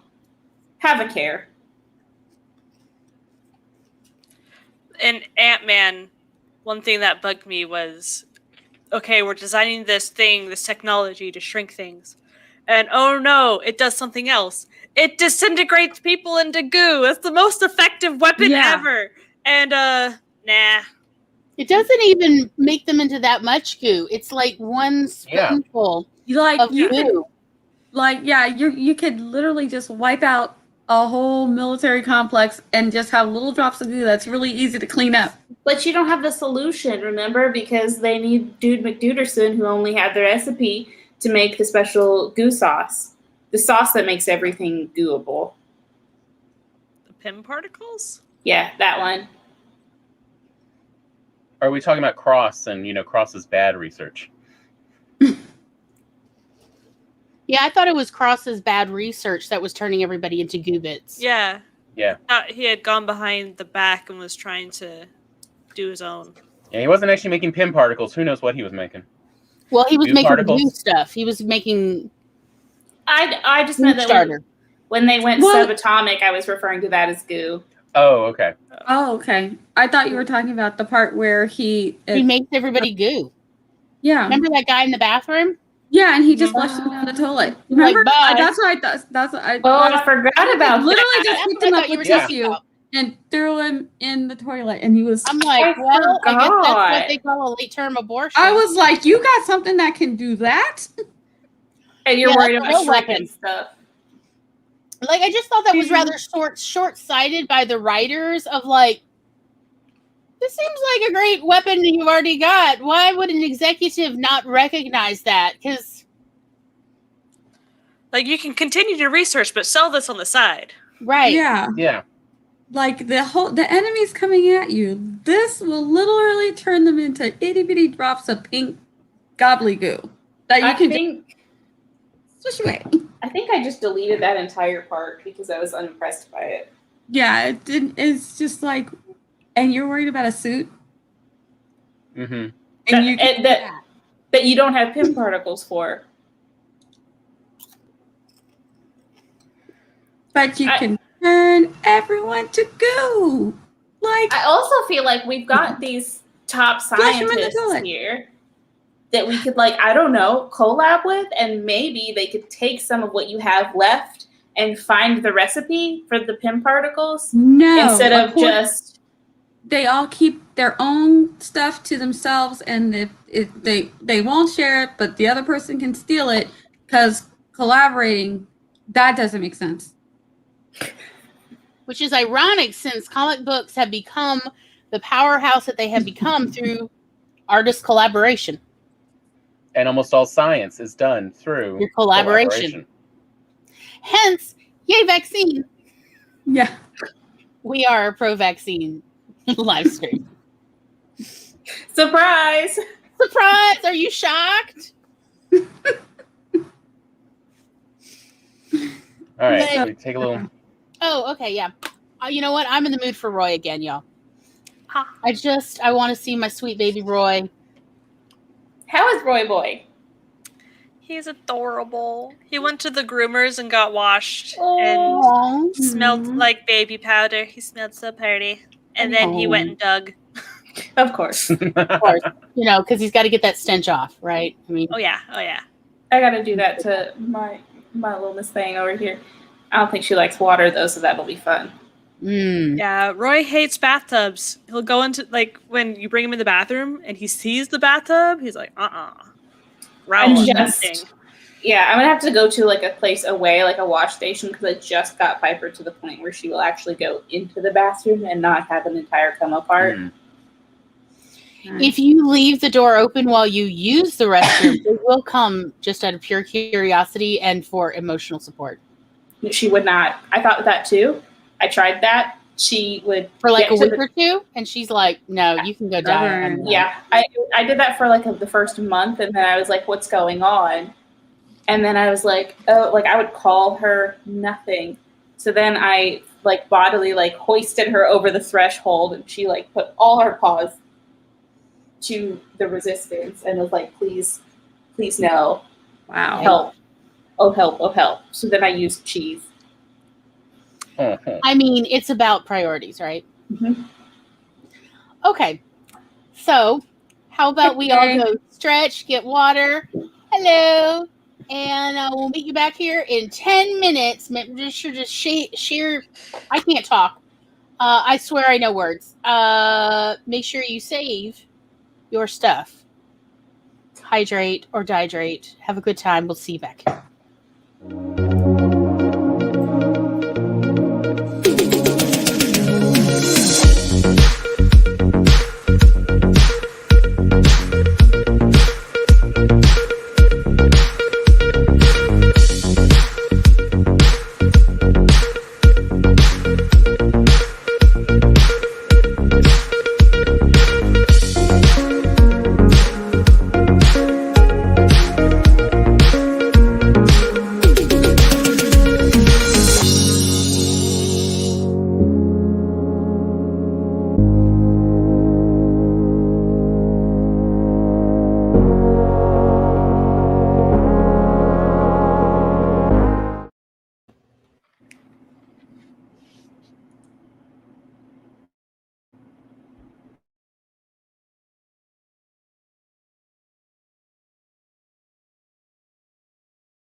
Beep, beep, beep, beep, beep, beep, beep, beep, beep, beep, beep, beep. Look at that face. Boop. Yeah, it's that little fuzzy face. Yeah. Also, One day. the toe beans that are on there from 3:15 to 3 minutes are just top tier toe beans. Laura made it. Yeah, It is glorious. Thank you. Good job, Laura. It's called Good Canva. job. Yes. Sidebar and unrelated, but I just read an article that had a spoiler to my most recent favorite show that's episodic, and it didn't say spoilers in the. And I'm so upset about that happened to me. Oh no. I'm usually really good about stuff like that, but it didn't even say anything about the show. It just said was talking about the actor. Oh, bummer. I know, I'm so upset. Anyway, send good vibes about okay. It was. They had no right. Mhm. Okay, we're now in the third hour. Let's talk about how to fix this shit. Get better parents. Yes. Ooh, that's fair. Parenting. Yeah. Okay. Because, like, Hank Pym is, like, such a cold psychopath. Yeah, I could not tell through that entire first movie. Are we really supposed to be rooting for Hank? Or will Cross turn out to be the good guy? Or are we going to find out that both Hank and Cross are bad guys? Yeah. And Scott's totally got get to that just finagle something out at the end. What about the fact that he's lying to his daughter the entire time they're supposed to be working together, and then Scott comes in and is like, "Oh, was that a moment? You were in the middle of a moment and I ruined it." And they tried to lighten it up and distract from the fact that they're like reconciling her to her dad, who's terrible. Sorry, I don't have feelings about this. I didn't like that whole scene. It was, But, like, I don't know, but they're both so something weird cold. about it. So, I'm just going to say, Tom and I talked about this already. I'm autistic. Tom's autistic. Y'all know that autistic people have a tendency to identify more with animals than human beings. I'm just going to tell y'all, I felt bad for the ants. Okay. Like, what is this Pym plantation here? He has mentally enslaved these creatures, and I am not okay. I am, like, on the edge of my seat, like, why is nobody pointing out how horrifying They were this is? marching to their deaths for him. And I know. Well, also, like, even just the sugar thing where he's having the little sugar ants put the sugar cubes in the little bowl, as a flex to Scott. Right? And I'm like, oh, this is some plantation shit. Like, oh, I could put the sugar in the bowl myself, but I'm going to have my little ants do it with, like, my thoughts. Like, Imperious curse. Also, Pretty much. yeah, this is I true. mean, But it is Because so we've seen psychopath. technology. touching our food. Yeah, like hygiene-wise. I agree with Scott on that one. He's like, I don't want to have sugar with all those pheromones on. Like, it just, I feel oh, now I'm even more uncomfortable. And then it was like, let's be honest, as we've now kind of seen that Hank Pym and his daughter are both kind of ruthless antebellum in their view of the world, and that just people with knowledge and power should be the ones running it. They definitely subscribe to that utilitarian philosophy. Why, yes, I am doing a good place flex. But of this, like, the ends justify the means, and we're always right. And I'm like, just because you want it doesn't mean you're philosophically ethical here. No, you just have the money and power to make it happen. Which and they do not respect anyone's boundaries. To them. Ooh, well, if we want to talk about boundaries, what about like getting inside people's suits with them and stuff? Because that's it's called consent, and I feel like the entire Ant-Man franchise does not have a solid understanding of how consent works. It's a bad touch. Feel so cringy about it, and I'm like, these are supposed to be our heroes. Hard pass. No. And at the same time, the Scott Lang character, well, I do like Paul Rudd as an actor, and I like him in most of his roles. Scott Lang, again, feels like he was written to be a person of color. Like everything, the way they treat him from the from the prison industrial complex. Yes, but they um, couldn't cast him that way because then we come back to Falcon Winter Soldier, where you're the only Avenger that doesn't get paid, right? And then it's like, oh, great. And as well, that doesn't make it okay, though. They couldn't have done it. There's no way he would have been the bad. It's like they wrote it for a prison that did all of. And then at the last minute, we'll do Paul Rudd instead. Because we also see that part of Paul Rudd. Scott Lang is supposed to have a master's in electronics. He is supposed to be quite talented with, designing circuits. The entire, both movies, he's just a himbo. We get no sign of his actual skills at any point. Even that initial time he breaks into Hank Pym's house to get the suit, he's handed that little technology to bypass the security. He doesn't make it himself. And it's like, wait, you said he literally has a master's in this, and we never see him use it once. Again, this has a certain ring to, like, every time we see a person of color in a movie, we're just going to play up that he's an idiot. And it's like, what the... Like, but I also said that before, that he seemed like the character that would usually get killed off in the first 15 minutes of any show. Yes, that's what I was thinking of. Like, again, speaking of, stereotypes for people of color, of like, he has all of these little stereotypes and cues and dog whistles about a character, and it's like, and he's played by Paul Rudd, who's just really white. So why did you? And so they pull it all out of context so that nobody's like, "This feels weird, but I don't know why we're doing it again." Yeah. And that's where, like, the Ant-Man really broke down for me. Ant-Man, like, especially the first movie in particular, really has cross signals about who this character is and why is he being treated the way he is being treated by various aspects of our society. Mm-hmm. And it is distracting. It really keeps popping all of us out of our suspension of disbelief. And that is the big no-no in writing anything, whether movies, print stories, audio, anything, is never pop the reader out. Yeah. Because then all of his friends are back into the stereotype. You've got I don't know if he's Russian or Ukrainian, but of course he was a criminal. Let's say Eastern European. Latino guy. There's a bunch of Latinos, and there's the Eastern European guy, and the black guy, or black Afro Latino. I can't quite tell on that one. That guy, but it's like, excuse me, why is everyone else around him a person of color or a foreigner? Like, there are things being said here contextually that I find very cringy as well. And I guess, like, they fall by the wayside because we're also distracted with, the mental enslavement of all these ants. And the questionable ethics of breaking into one's own company in order to steal back technology. There's a lot.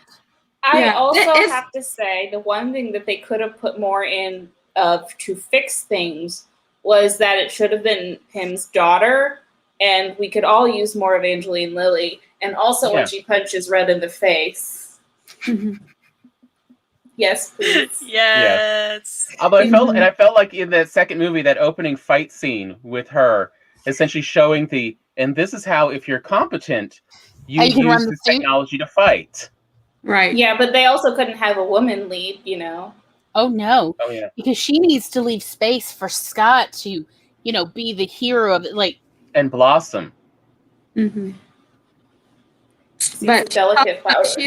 She's also keeping with the theme of all the women are completely confident and put together, even when they have horrible things happen to them. They just have somehow magically dealt, and it's okay. It can all their problems can be solved in one quick scene that gets interrupted with some comic relief. And again, we see in that second movie that same thought of, like, all right, who's the actual bad guys here and who are the good guys? Because, like, it was hard to tell with Ghost and the other doctor, Lawrence Fishburne's character. Yeah. What's his name? Of, like, who's actually in the wrong here? I can't tell. We're going back and forth. It's all both movies are about all bad people varying levels and spectrums of badness, but nobody even has, I would say, like, has a functioning idea of how to be a good person. Yeah. Even when after he's done all of this stuff to her father and mother end up dead. She ends up turning into this ghost phantom thing. And he's still like, well, no, her dad was just terrible. So oh well. It's like, no, dude, you did this. Hank never takes responsibility. Hank has, again, bad boundaries. Why would we ever root for Hank? Hank is an awful, dangerous. I am worried about that character. How do you make Michael Douglas seem that scary? Like, I know, I normally like him. I haven't liked Michael Douglas since Romancing the Stone. Am I the only one who also read this as a romantic comedy? Well, they did have this like undercurrent of will they, won't they between Scott and the daughter Pym. I can't remember. Hope. Hope Pym. Hope Pym. That's a what a name. Horrible name. It really is. So bad. I feel like that was like the placeholder name when they were originally coming up with this, and then they never came up with another. Because no one ever says her name altogether? No, because it's terrible. Yeah. But like, it seems like they do this on again, off again because they don't quite want to do either way.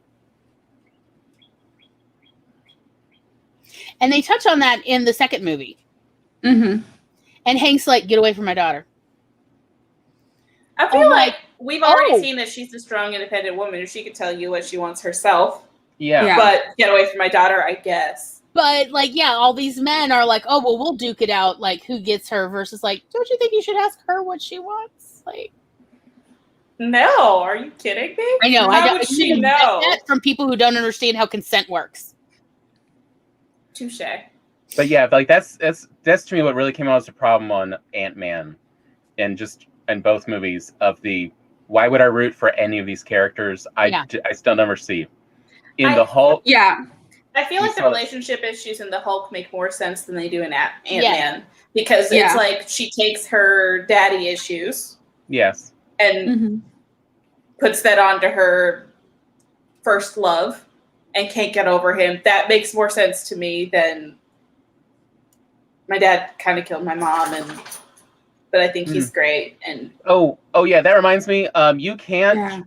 There's nothing you could say that would convince me that the opening of that second Ant-Man movie, where the mom died, disabling the nuclear bomb missile. Oh yes, was not that's what Hank says to make himself look better, but really, Hank would have been fine just letting that missile kill a couple thousand people, versus his wife's like, no, and that's where Hope gets her humanity from, is the mom, and so it's just her mom's choice. It wasn't that Hank's adjuster or regulator or whatever was broken. Yeah. No, it's just Hank's like, no, I'm not going in there. Aside from the fact that moms cannot live in this universe, aside from that, yeah. Again, it's at least she's back now that she's all grown up. Yeah, no.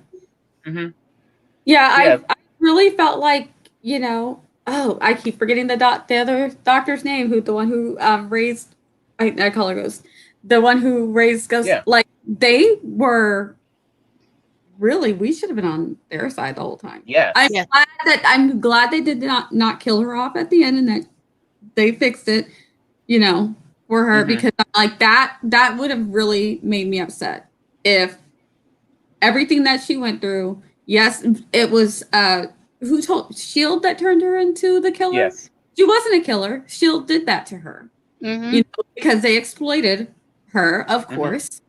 So I would not have been happy had she not had a redemption. And Ava was very much a victim of circumstance. Yes. And we understand why she is, definitely unhinged. She's also in constant pain. And she's in pain all the time. Pain changes people's brain functions. Pain actually causes abscesses in the brain. Any kind of pain, not any particular kind of pain. Just all pain causes holes in the brain over time. So I'm not we expecting haven't- her to think clearly, quite frankly. Yeah. We also haven't talked a lot about the Doctor Strange. Mm-hmm. I So didn't feel he had enough of a change of character.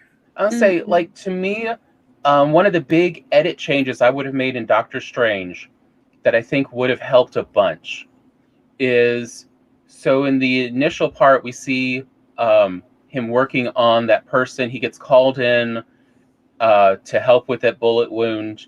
And we see, he really does have these skills. That is the most dead steady hands ever in a surgeon to, remove a bullet like that.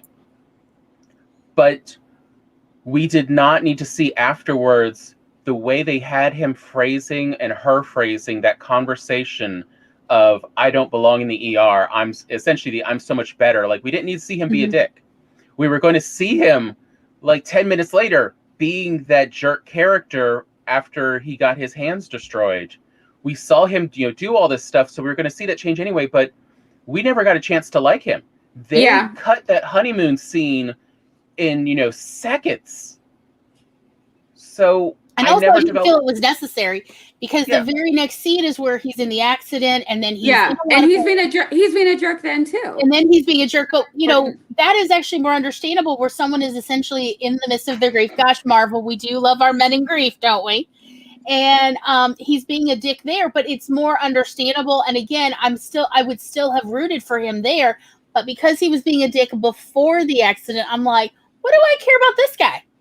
He can just take a long walk off a short pier for all I care. Go find your spiritual enlightenment. I don't know that it's really going to help, quite frankly. He's really a jerk the entire movie until the everybody gets thrown back in. But he's kind of a big Karen about it. Yeah, he's like, oh, it's not working. It must be my hands, and everybody else is working for everybody else. It's just you. He's literally this guy, you don't even have two hands, and he's doing it because it's in your mind, dumbass. Yeah, and then he doesn't even really have the same journey. Okay, the first guy, the guy who he found playing basketball, the guy turned down.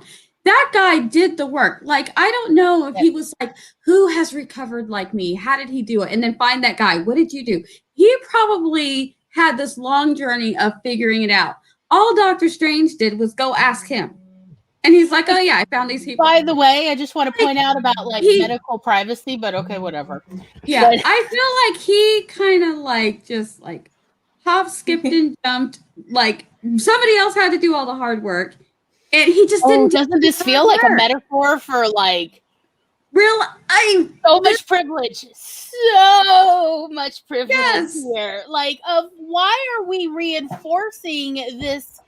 The privileged people don't have to do the spiritual, emotional work. Yeah. They can just get the magic.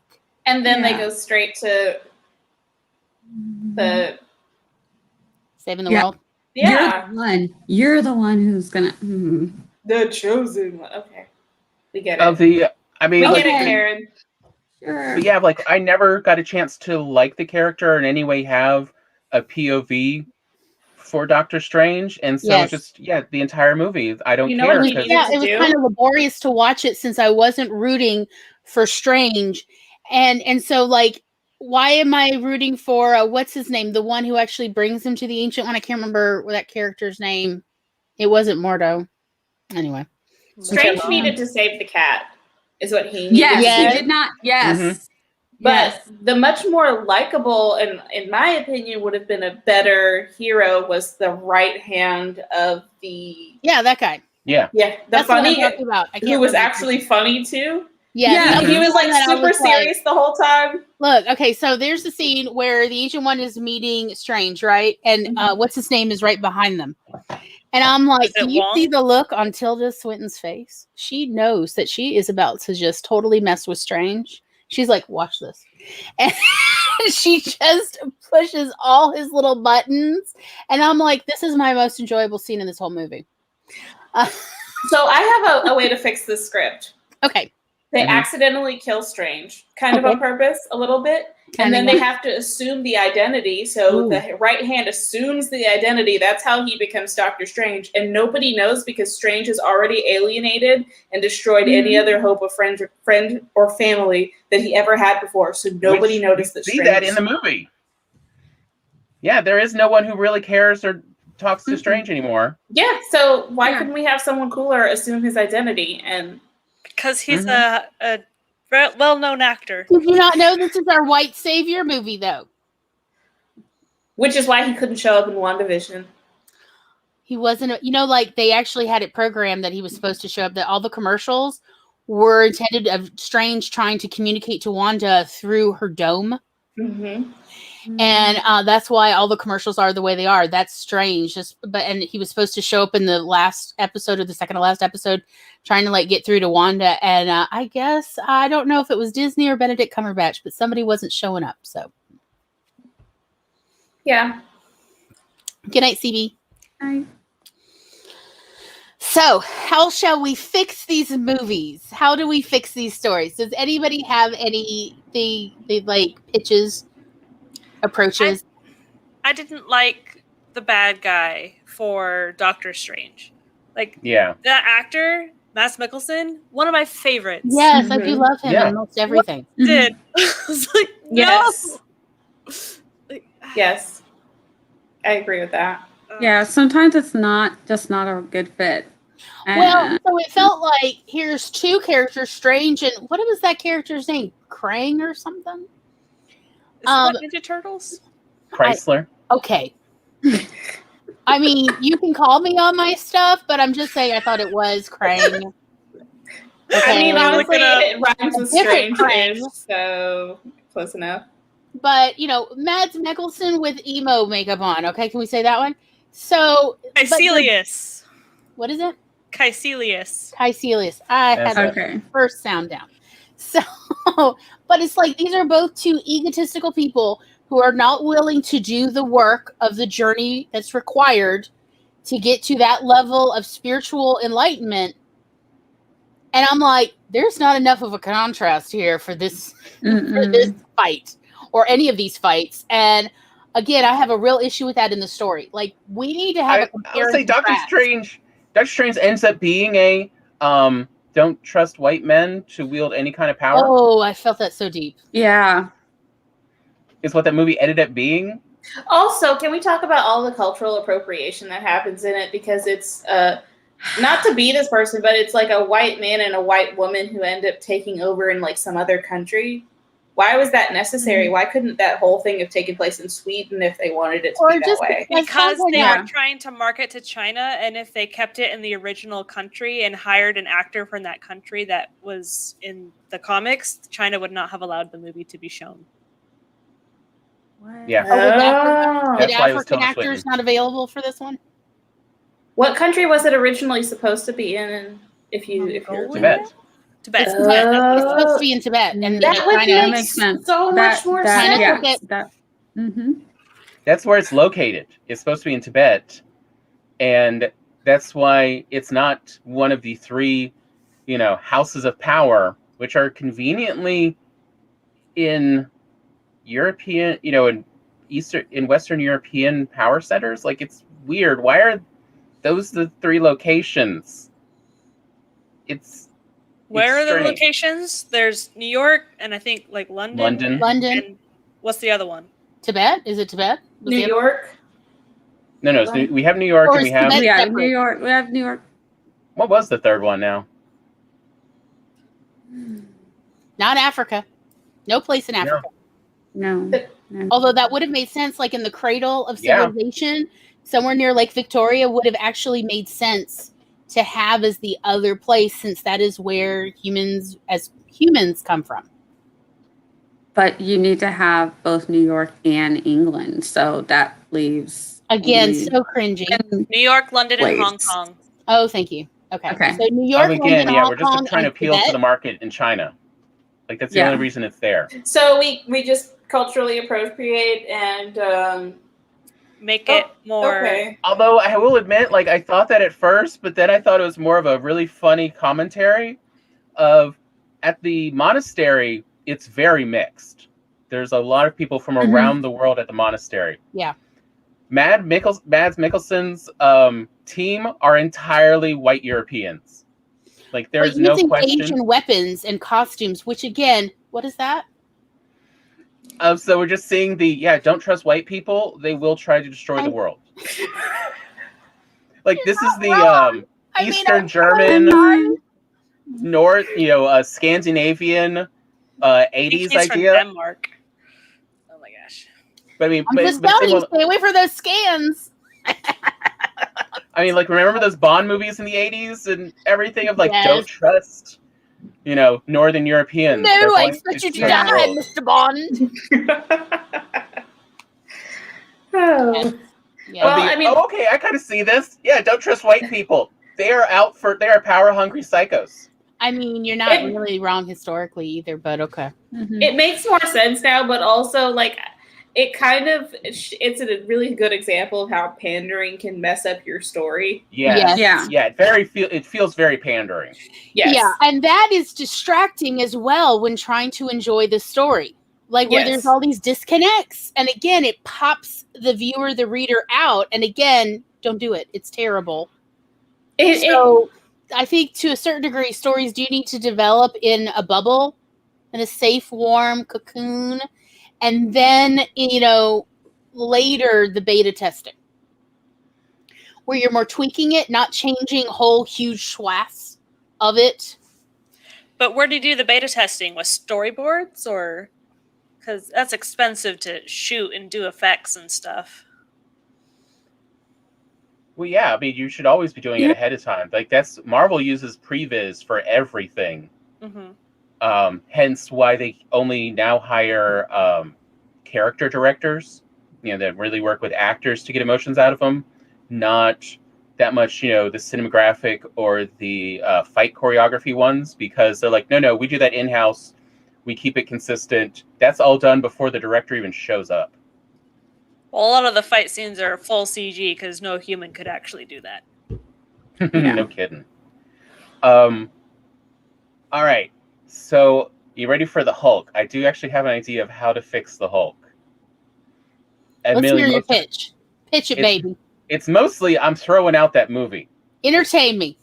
But I'm watching the Hulk and I'm thinking about, I don't know, stuff. I don't remember now. And it's like, where have I heard the Hulk and seen the Hulk? Because, my God, Bruce Banner in The Incredible Hulk has anger issues. Why is he getting angry at just random stuff that happens? Like, he's just angry at everything. And I realized the modern equivalent. I just want to say, this is big talk coming from you, Tom. Where you keep telling me that you're the angriest person I know. You always tell me this all the time. And I'm like, oh, I thought I was the angry one. And you're like, no, you're a kitten.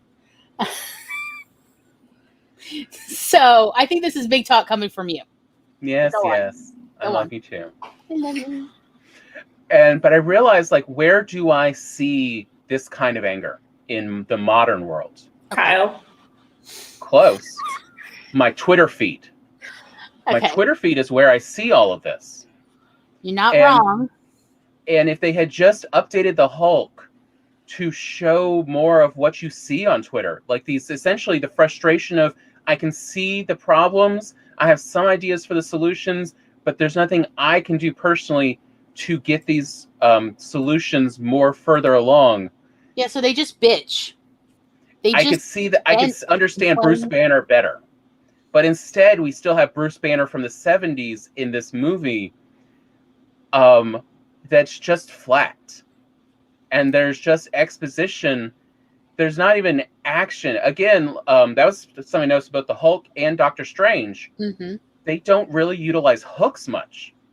So in The Incredible Hulk, we have this exposition dump we do between Thunderbolt Ross and the RAF Abomination guy about what happened with Bruce, as they're literally doing a walk and talk across the base. I'm like, why couldn't we have just tossed a dossier to this soldier and had him make comments about the dossier he read to kind of give hooks of, oh, oh, is that what we've noticed and stuff of, and the same thing for Doctor Strange when he's reading the forbidden spell with Dormammu. Why is he just so relaxed? I mean, really, this is where Glory literally starts to fall asleep in the movie. Versus him just sort of like moving his lips and then making commentaries of, wait, what happened? You have to do what? And then, oh, that's not good. Ooh. Like, you could have just done commentary. Yeah, I didn't sign And up we for would have this. then been hooked of like, but what's not good? Tell us more. And instead, it's just him reading out this basic stuff. It's like, I don't care. I'm I bored did not at come this here point. for an audiobook. The music is so soothing. I'm just going to take a nap here. It's where I fall asleep every time, or I stop watching the movie. It is literally the scene every time when I leave Doctor Strange. Like, because both the Hulk movie and Doctor Strange really don't utilize hooks the way they need to. Another option to that, aside from reading out the text, is overhearing a conversation between the anointed one, or whatever her name is, and the right hand, where they're talking about, like, I don't know how we're supposed to do this. This is just not going to work. Like, we shouldn't tell him. Give us a hook handle this. To be interested. Yeah. Readers want the beginning, and then they want you to tell them when the end is so they can get that dopamine. The part they don't like to be fed is the middle. And that's what they kept doing in Doctor Strange and the Incredible Hulk, is showing you the middle. Yeah. The just, all that time it takes to research, all that, just info dumps. It's like, we don't care. Sidebar, but is She-Hulk going to be yellow? No, She-Hulk's green. I mean, I know, but I feel like she should be yellow, because then we would have a full traffic light. Give it time. I want She-Hulk to actually come in with her real superpower, which is not lawyering. Strength. Huh? Lawyering. Okay, she is a really good lawyer. I mean, like, but this is not her that my mother used to, like, you need to, like, study She-Hulk, and I'm like, I'm not gonna weightlift. Which is, She-Hulk can fight with Deadpool because they both have fourth wall power. They both realize that this is absolutely constructed. This is not how the world really works. So I like it. I would also say, though, that She-Hulk's superpower is her wardrobe, because where's she gonna find something always that's that fits. stretchy? She's gonna have to, like, shop over at the drag queen hut and get all her outfits there. I like how it's just like a ripped off t-shirt that shows underboob. Conveniently. I was literally just hearing an interview, I'm not even joking, on an NPR show about the possible final, death of skinny jeans after 20 years. And they were talking with the person who invented it and came up with it, and how she's like, I'm so sorry I made this. But how skinny jeans were okay popular for the first year or two, and then they created the stretch jean fabric. And that's when it took off, because it's so hard to get into real, blue jeans, skinny jeans. Yes. But once you stretch them, they're so comfy, and they fit in boots. It's really nice that they fit in boots. That's true. But remember when you had to, like, take a boot cut and you had to fold the leg like an artificial pleat, and then wrap it, and then pull your boot on, zip it up, and then twist it to the sides. You couldn't tell it was wrapped, and it kind of looked like skinny jeans, but it wasn't. And then you had that mark on your leg the whole time. This is not at all related to Marvel. I apologize. I love boot cuts, but that's just because they look great on my very curvy legs. So, okay. Boot cut looks good on most people. I think that's why that boot cut kind of, like, keeps ebb and flowing back into fashion. Like, I just like it's big. Like, looks give me the really bell good bottom. on people. Like, the bell bottom makes my thighs look great. Yeah, bell bottom also looks good on most people. Like yeah, I miss it all. Almost any shape can look good with that. But, like, curvy pants look great on my very curvy legs. Also, I have calves like Henry VIII. Like, these are enormous stair climbing calves. Y'all, like, I haven't climbed a stair in 18 months, and these calves are still 23 inches around of mostly muscle. Nobody understands my struggle. Just lift your leg and lift your skirt a little bit, because that would be quite funny. Yeah.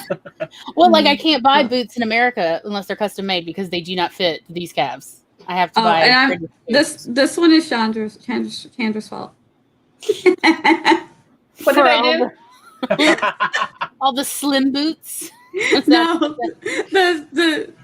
Off topic. The sidebar. Well, if you throw it down, I will pick it back up. It's like, so oh, good. I have opinions It's about so all good. clothes. I will say, if there's any boots that will fit bigger calves, pleasers, which are actually like they're designed for dancers, and they have like an amazing selection of heels and boots and stuff. But they have laces up the front, and then they also have a zipper on the side. So if you have bigger, what are they called again? Pleasers. Pleasers. Mm-hmm. They're stripping shoes, but they have a lot of designs that don't necessarily look like they're stripping shoes. So you can zip them on, but because they have the lace, it gives it that stretch. Yes. I'm just like, I do not Nice. need a 4-inch platform. They have I've got weak ankles. They have them with and without. They have a lot of different designs. They make flats. They make heels. They make shoes that you could wear every day. They also make like more period looking shoes. If you're wanting something to go for like a specific style or design of costume, they have options around that. I have a couple pairs that I'm kind of obsessed with. Hey, good shoes are good shoes. Yeah, they are good shoes, and they look great and they're comfy. Yeah, go for them. Oh, wait, getting back. What I was going to say though about the Hulk. I'm glad we could have this like nice little shoe and boot chat. What I say was, so if we said we turned the Hulk into someone who was frustrated by he wanted the world to be better, but was constantly being stopped from trying to do the way he wants to improve the world, his anger would make more sense. We could relate to it better. Like if he's frustrated. Yeah, why he is constantly frustrated, nothing ever succeeds the way he's trying. I can also see where then he really is annoyed at Tony Stark because everyone goes for anything Tony Stark makes. They could make a great dynamic. Because the Hulk is not good at marketing. Exactly. Let this be a lesson, my children. But that Hulk is relatable. We get that. Yes, that's true. Versus that story from that movie was pure 70s and the audience was not. Yeah, no. He's just so crotchety, though. I was bored. Yes. I was bored, / a lot of what the hell is going on? I don't understand. That's how I felt a lot. So out of the 3 movies, what is each of your preference? Or the 4 movies? There's 2 Ant-Mans. Oh, yeah. I don't know that. I don't recall the second Ant-Man, to be honest. It's not real. Was it not? It didn't exist. I did put it in the Marvel lineup of movies. I did not like any of them. I hated this entire week. There, I said it. I'm going to just go. I hated it. I genuinely hated it. I did not willingly get through any of the movies of my own free will, but rather social obligation made me try. Same. Because I keep saying I didn't really watch Ant-Man but we do family movie nights, and what happens is as soon as I'm not interested, this happens, but I'm still with my family. Yes. So this is what happened with all of those until the end of Ant-Man. This is what happened was me playing my Marvel Puzzle Quest. It's a great game. So it's like I hear what's happening. So yes, I have an idea. But I did like the fight scene at the end when they're in the toy set. That was humorous and entertaining. It was funny. I loved the size thing. It was yeah. Because like comedy is a benign violation. So something has to violate and something has to make it benign, or something has to be benign and then a violation occurs. There's comedy. That is a joke. Yeah. So I did like that whole play on. I loved it, like in the second Ant-Man movie when Scott was like the size of a kindergartner scampering around the that was funny. Yeah. Right, and like he looks so cute, and I know it's mostly like a child double, and it's still hilarious. And then when he's trying to get into the car, Yeah, they're he like, had to jump in, "You want juice like box?" And hanging over the. Yeah, some string cheese, and he's like, "Oh, do you have any?" And I'm like, "Yes, there should have been a juice box." Yeah, so there were moments. I do like the side characters in Doctor Strange. I agree with that one. Yes, I Yeah. love Yeah, the side side characters in Doctor yes. Strange. Aside I even enjoyed watching Tilda Swinton mess with, Doctor Strange. Of like, yeah, throw him around the astral plane. Have a good time, honey. Yeah, I love when and she I tossed like him that onto too. Mount Everest. Yes, And then they're Yeah. waiting. and you'll die it's just in like, less than 20 minutes. Bye-bye. Yeah. and then they are on the other side just going, should we go now? good. No. Nope. Yeah. Don't you save him. Yeah, You can see the He's a look on white their savior face who has of, to save us. I like abusing a white man as much as the next person. Yes, it but I feels didn't good. sign up It's to kill. cathartic. I'm here for it. Yeah, I did Is like that in look they have. Doctor Strange. I did like the different planes and the realms, like when the Yeah. buildings. I love the visual effects in Doctor The Strange. visual that I really enjoyed. I love all the That's- what is it? Spiritual fire. Oh yeah, that stuff looks fantastic. Those are cool. Yeah, the Yeah. weapons made out of it. Yeah, Versus the Incredible that's Hulk. kinda cool.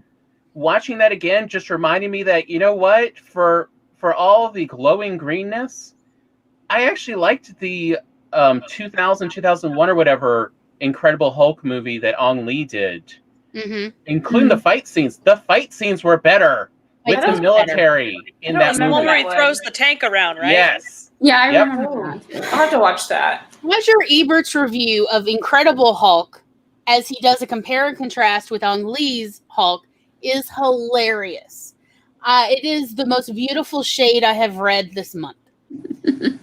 About if Ong Lee's was too talky Hulk for you. Here, try this one. They're practically silent film, and I mean he's not wrong. I don't normally agree with Roger Ebert. I absolutely agree with Ebert's review of Incredible I was surprised too. So my favorite one, I think I liked a lot of the elements in Doctor Strange, but I also really liked the post-credit scene in the Incredible Hulk where they bring Stark in. Mhm. Yes. Even though it totally trashes the timeline, I still really thought that was the best part of the movie. Yes. Which says why a lot hasn't about Ross? the movie, doesn't it? Why hasn't Ross been kicked out? Yeah, because they brought Ross back for Avengers Civil War. Yeah. Captain And I was America very Civil War. confused why Banner wasn't having beef with him. Yeah, like, oh, not that guy. I'm not available. Bye. Yeah. I need to go have therapy. Bye. Right. Like, Which Tony, you're he supposed to did protect be. me from this megalomaniac. Wait, isn't someone supposed to be... Is there not a therapist in any of the cast? No. The Hulk. I'm sorry. Banner I'm acts thinking. as a therapist for Well, Tony. no, technically, the girlfriend's fiance in Which The Incredible girlfriend? Hulk is a Yes. Oh, that explains why he wouldn't do therapy. I get it now. It's all coming together. We've only got 5 therapists for the entire planet. And then the other option, not at all related, but Harley Quinn. We could bring her over. I wish. I just finished watching both seasons of the Harley Quinn animated series, and I love it. It's so good. And I love all of it. But yeah, the 3rd episode of the first season actually goes into the problem of women in the comic books and how they're not allowed to actually be successful because they need to leave space for all the male heroes and villains. And I was like, I feel so seen right now. Don't take up too much space. Might hurt somebody's they ain't gonna feelings. stick you in Arkham. They'll stick you in a book. Yep. There you go. In the tax code. Yes. So yeah, that is like where I would revise Doctor Strange. The middle section drags so freaking hard. Mm-hmm. And that honestly is an editorial problem. Like the editor needed to have picked up the pace, and we're literally talking about shaving seconds off of ends and beginnings of scenes so it doesn't feel like a drag. And it's something that writers can really easily fix, again, by just like tightening up scenes in their story, so there's not this drag. The other good thing about these movies, though, is they're great examples of what not to do, and it's kind of easier to see those tropes because you have 3 different examples of a lot of the same problems. Yes. And it makes it easier to be like, oh, when people say XYZ, that is what they mean. Yeah. And it also, when they're all put together, when you think of all of the Marvel cinema, and you see the ones that worked really, really well, and then you notice even in the bad ones, when they do little elements of the ones that work really, really well, and you're like, oh, that was my favorite part. So you can see that had they done more of these things, it would have improved the entire movie for that one. I think that they should really look at the ones that they did well.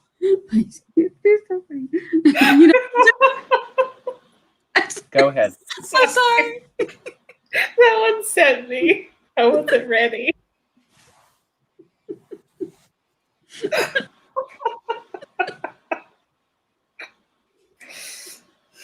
Okay. But if they would do more, focus on the ones that went well and look at the ones that went wrong. Don't do that anymore for the ones that went wrong, and then try to incorporate more of the things that went well on the ones that everybody really loved, and incorporate those more going into the future. And we can all do that.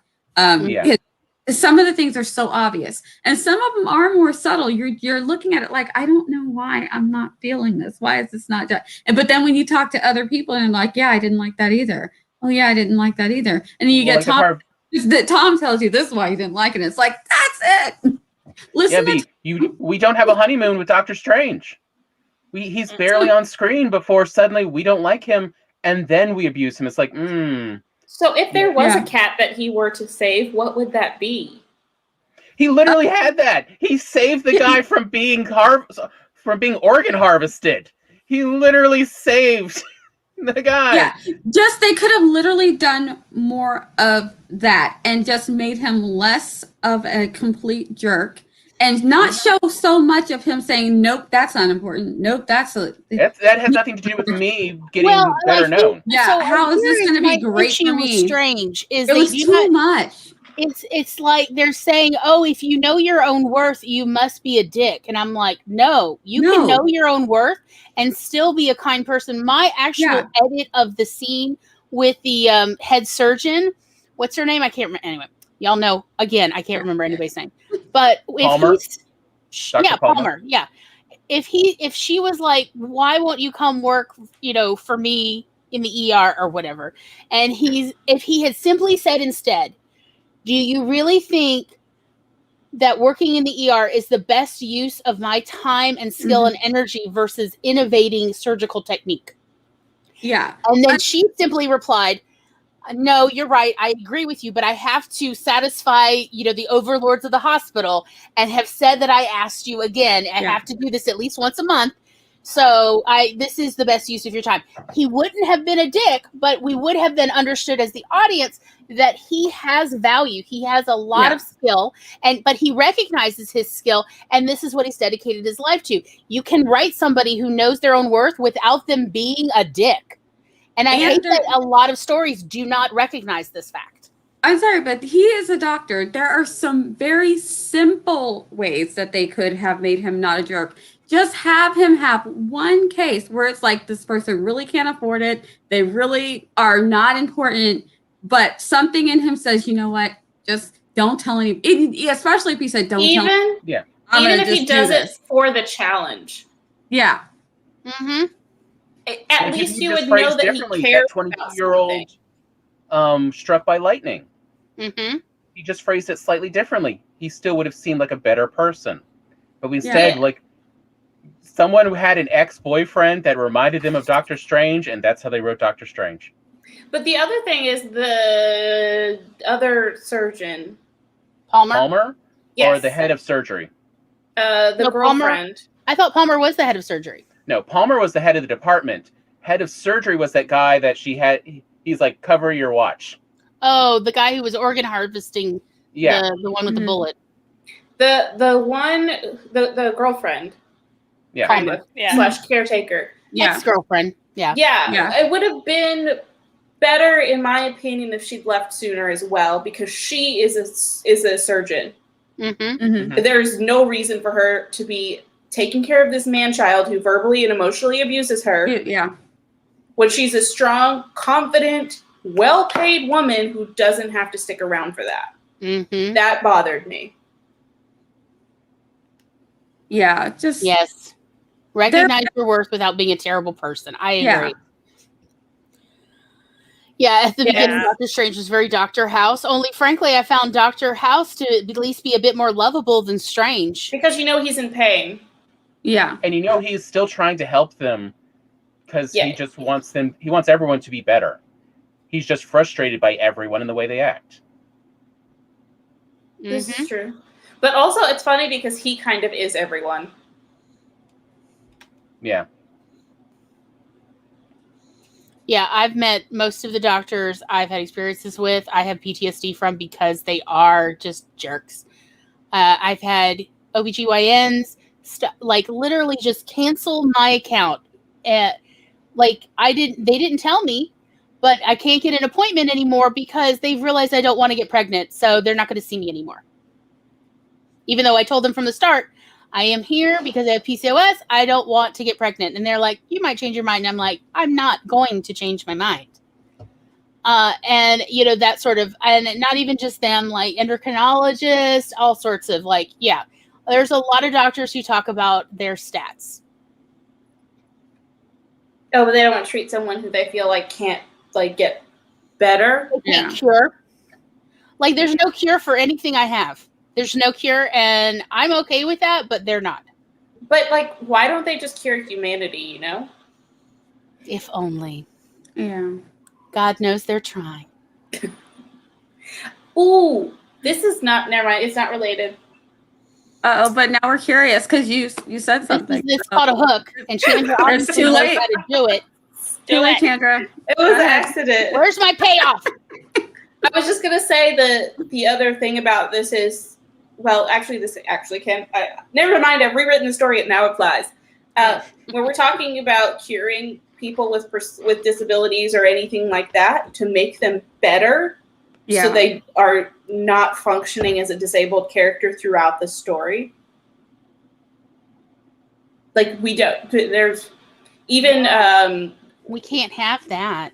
No, because the ableism agenda is real. Versus no, I don't want to be changed. Mm-hmm. I just want an easier time navigating this shitty world. Because the other not Captain America, but not Iron Man, but Iron Man 2.0 has a spinal cord injury, and they're like, well, Rhodey, let's slap him in a suit so that we can carry on and we can pretend that this didn't happen and everything can go back to normal, and then we'll never talk about the fact that he's going to have a lot of other things going on aside from a lot of pain. Yes. Yeah. And yeah. Mm-hmm. And not just passing over all of that. Mm-hmm. Do you want cup holders added to your braces? Yeah. Yeah. Want cup holders? It is a pretty rude thing to say. Maggie says, the one neuro that I jumped through every hoop and called back every week for a month, but they didn't know what to do with me.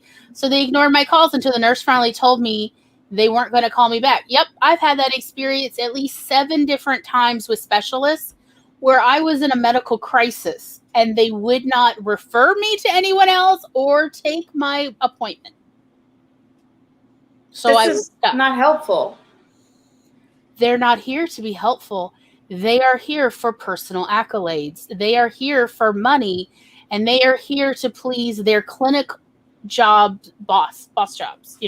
That is what they are here for. They are here for all of that, and they are not actually here for people. Yeah, which is why I think that simply showing a scene or two where he does something where he's not going to get the accolades and he's just literally just going to help someone. He knows it's a waste of his time, but darn it, he just has to do it anyway. That would have gone a long way to make us, we kind of like, he's a jerk to them, but really if he could help people and just help people, he would. That would have been nice. But no. If he could multiply his time, he would. Yeah, he would if he could. In a sense, There's though, something. he is the ultimate unhelpable patient. And it's kind of an example of when medicine won't work for you, look for alternative therapies.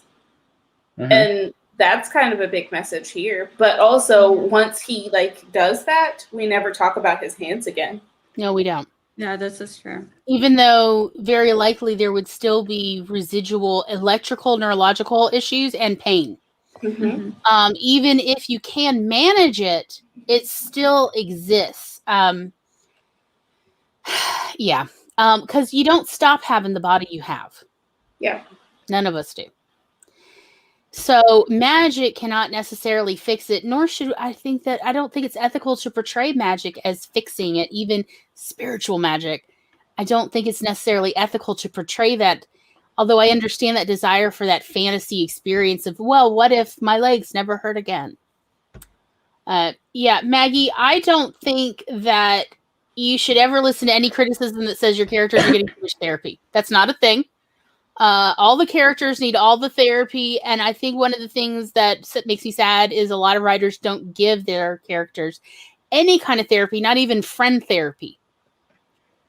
I would say we were talking 2 weeks ago, I think, or is it 3, about how it had to have been 3 because we were talking about the Winter Soldier and how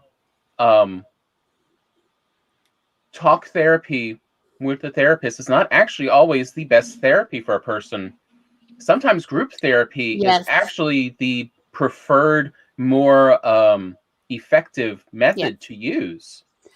When you're dealing with trauma-based, group therapy can actually be much more helpful because then the person who's experiencing the trauma is not solely focused on their own internal mental and physical experience, but it's a way to draw them out through an empathetic, normal psychological response to other people as they struggle with their trauma. And then we see how they move forward or don't move forward in their life. That's actually a very effective and powerful form of therapy for people. So essentially, like with trauma, it happened and you can't undo it. So it's there, right? But it's also not necessarily your fault. Like whether you were in the situation, that's not your fault that you were there or that it became a traumatic event. Therapy is more effective about, okay, what did we do wrong and how are we going to move forward in our life to do less wrong? All right. That's what individual talk therapy is actually quite effective, is helping people reframe their personal narrative. Group therapy is helpful in drawing people out of their own sort of internal pain cocoon and seeing how other people are moving forward. Because we all in our mind, when we listen to other people talk about their trauma, their experiences, their life, in our mind, we're like, how would I have done that? Or how would I have handled that situation? Or how would I move forward if I were living that person's life? And that's where the magic happens for people when they're dealing with their own trauma. So that was what I really wanted for Sebastian Stan's character, he didn't need individual talk therapy as much. He did need a little bit of oversight, essentially, of how are the meds? How are the nightmares? Essentially a psychiatrist overseeing the management of so that the Band-Aids, if you will, the pills are doing what they need to do. But then he needed group therapy. How about with all the Hydra former employees, as they all feel surely I should have known all these red flags and I didn't realize. I thought I was working for a good government organization. That group therapy would have been incredibly helpful, both for all the other former Hydra employees, including Sharon Carter, but also for Sebastian Stan's character, for him to see we all were betrayed. It wasn't just you. And we were not responsible for the part where we acted on other people's lies. That wasn't our fault, and you don't need to internalize that kind of guilt, because you have nothing to be guilty about when you were forced to do things and brainwashed against your will. You did not do this of your own free will. But instead, that therapist never fucking talks about it, which drives me nuts.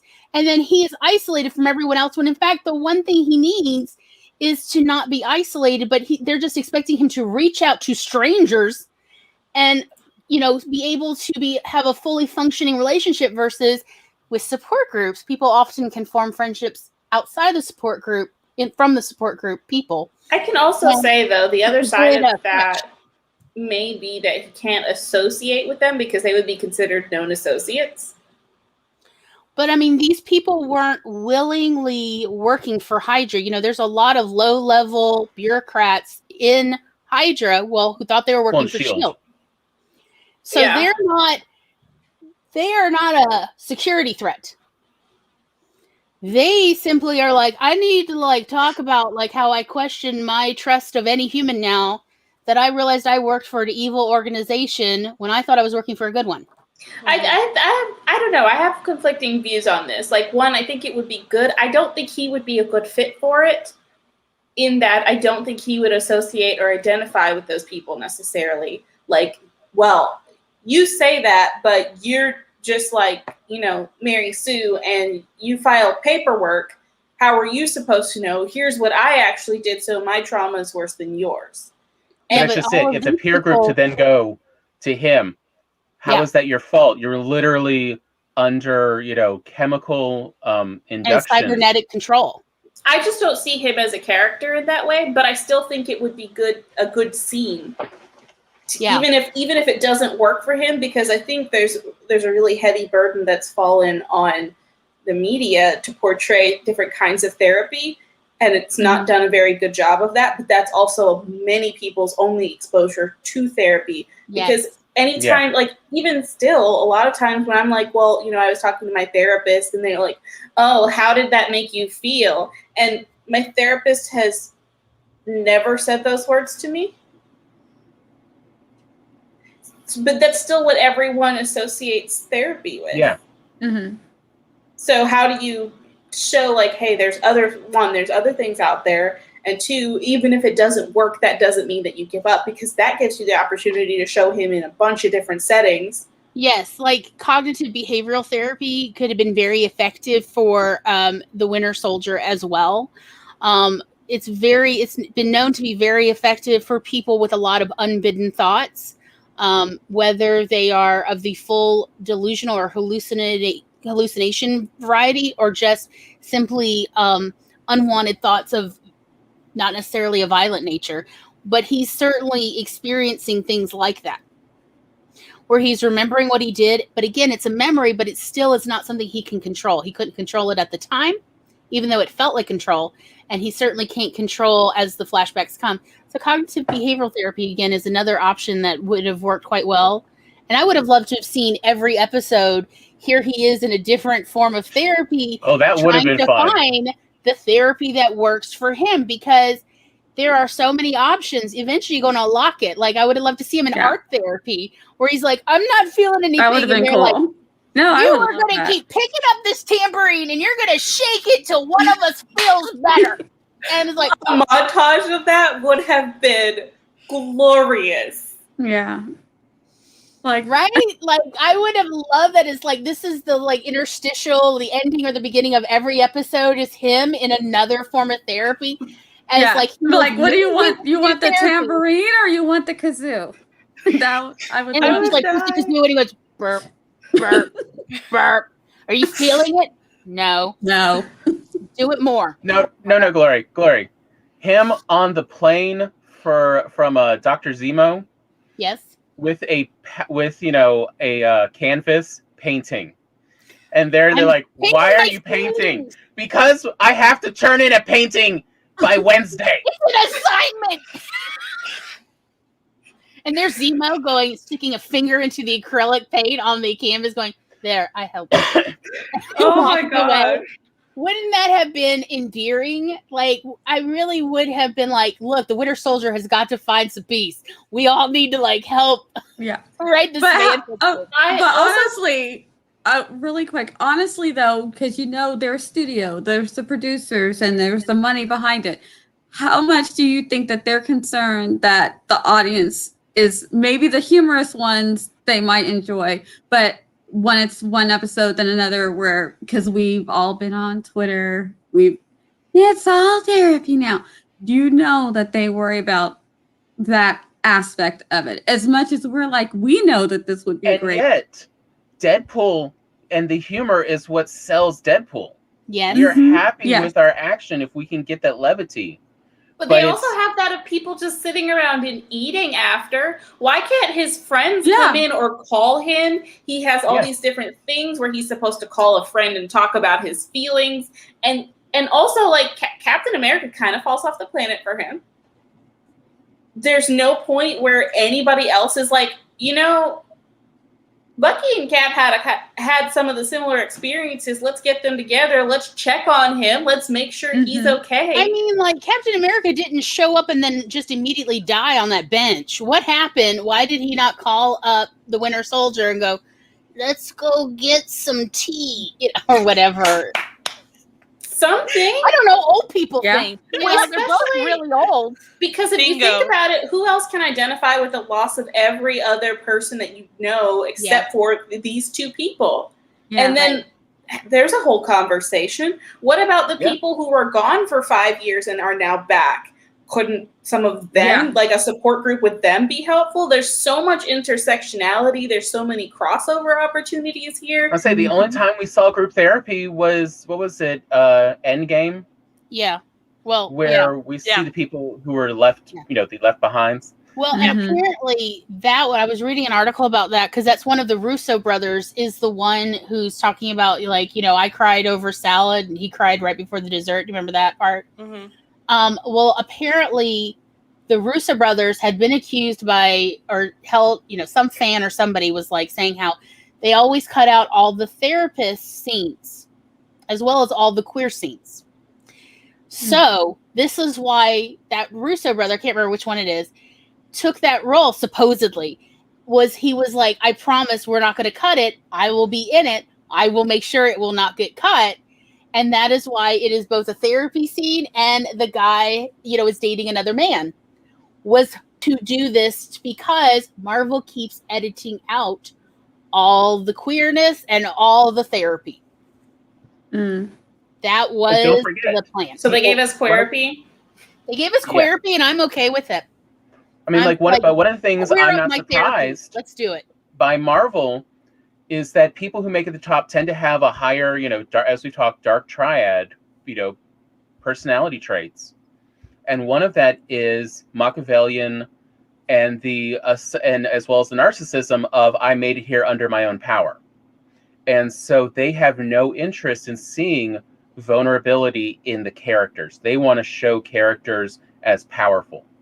And therapy is always about vulnerability. And that's where you keep Therapy seeing is them. also about accepting the things you messed up in your life, including even your thinking, where you thought you were responsible for something and it was not your fault. You know? But if we can't have this sense of vulnerability, I feel like it only makes sense then that those are some of the things that take them down in the future. Mm-hmm. If they can't work on their emotional well-being, then at some point in time, in the middle of a fight scene, emotions need to come up that cannot be mastered. And then everybody dies. Yeah, and we all as the audience will realize that had they dealt with this other issue way back when, or at least had been, then this wouldn't have happened. Yeah. Usually one of the it's oh, sorry. That's fine. In one of the writing craft books called Writing in the Dark by Tim Wagner, it's a horror. And so he goes over, like, you need to have emotional pain, you need to have physical pain, you can have spiritual pain, there's all these different types of things. And they need to have impact. You can't just brush it off. Like, if they break their leg, they're not running on it. Like, you gotta have impact that lasts, or else what's the point? Like, you gotta have it be more realistic and have those wounds go deeper and last longer. Yeah. And actually have an impact to your story. Because our wounds have impacts on us. And if we want to be able to connect and see bits of ourselves on screen, the wounds have got to be there. And that's, again, where Hollywood still keeps getting confused and in trouble, especially Disney's major studios, since they own everything now, of this fake wokeness that's really just social signaling, versus actual realization of why are people interested in this? Why were people so interested in what was the Star Wars movies? Someone Tran, I can't remember her name. The actress. Yes, what's her name? Oh, yes. Who was playing, I think, an engineer or something in Star Wars. Rose. Rose. And how, we just wanted to see a different kind of character. And then Star Wars like, no, we're just going to cut that. Are you talking about Kelly Marie Tran? Yes. Yes. I think so. Yeah, Rose Tico plays Rose Tico. They're just, they end up social signaling because they don't realize why people are interested in it. Mm-hmm. Why people want to see emotional vulnerability, because then we can relate better. And also it is a more emotionally satisfying story. When you see your character suffer and then you see them overcome, you're like, okay, that's awesome. I want to be able to do that someday. Yeah, like I've always loved action adventure films, superhero films. I've always enjoyed it. I had a seriously heavy crush on Christopher Reeve's Superman growing up. It was real. And but I wanted to see like that, heroes can experience real trauma, real pain. And then, but how do you come back from that? I needed to see that as a kid, as a teen, even my 20s. And then they don't show it of like, oh no, magically everything's better. And I'm like, this is not what I wanted. Yeah. I wanted some authenticity. And also, quite frankly, I wanted some ideas. They did a better job with it in The Incredibles, to be honest. Yes. Yeah. But I mean, like, to me, that is the difference between, and why I understand so many people when they say they do not like Superman stories. Because most people who write Superman just write Superman as this invulnerable superhuman being. Good writers write the emotional side of being this being, and yet still not just having, able to do whatever you want. Because Superman should be incredibly lonely. Yeah. Superman has to deal with the concept of he can save most people, he can't save everyone. Yeah. And that weighs on him constantly. But also, what if I just push myself further and harder? But also, no matter what happens to Superman, he will bury everyone he loves because his lifespan is so dramatically different. Mm-hmm. So he's lost all of his people of origin. And now everyone he becomes attached to, he will bury. And he knows this. He knows enough because of his Fortress of Solitude and his parents explaining everything to him through recorded messages. He will, he will bury everyone. And that is the saddest thing. Like, it is so lonely. Sometimes I think about that of like, is that how like Gladriel and the other elves felt about everyone else in Lord of the Rings of like, you see all these people you like, they will be dead soon. Well, it incentivizes to have this separation and not really develop deeper friendships or care that much, because why would you? I'm definitely here for Superman going through a lot of this emotional turmoil of, well, what do I do and how do I navigate this? Because he's lonely if he does, and he's lonely if he doesn't. So you pick which heartbreak you're going to have.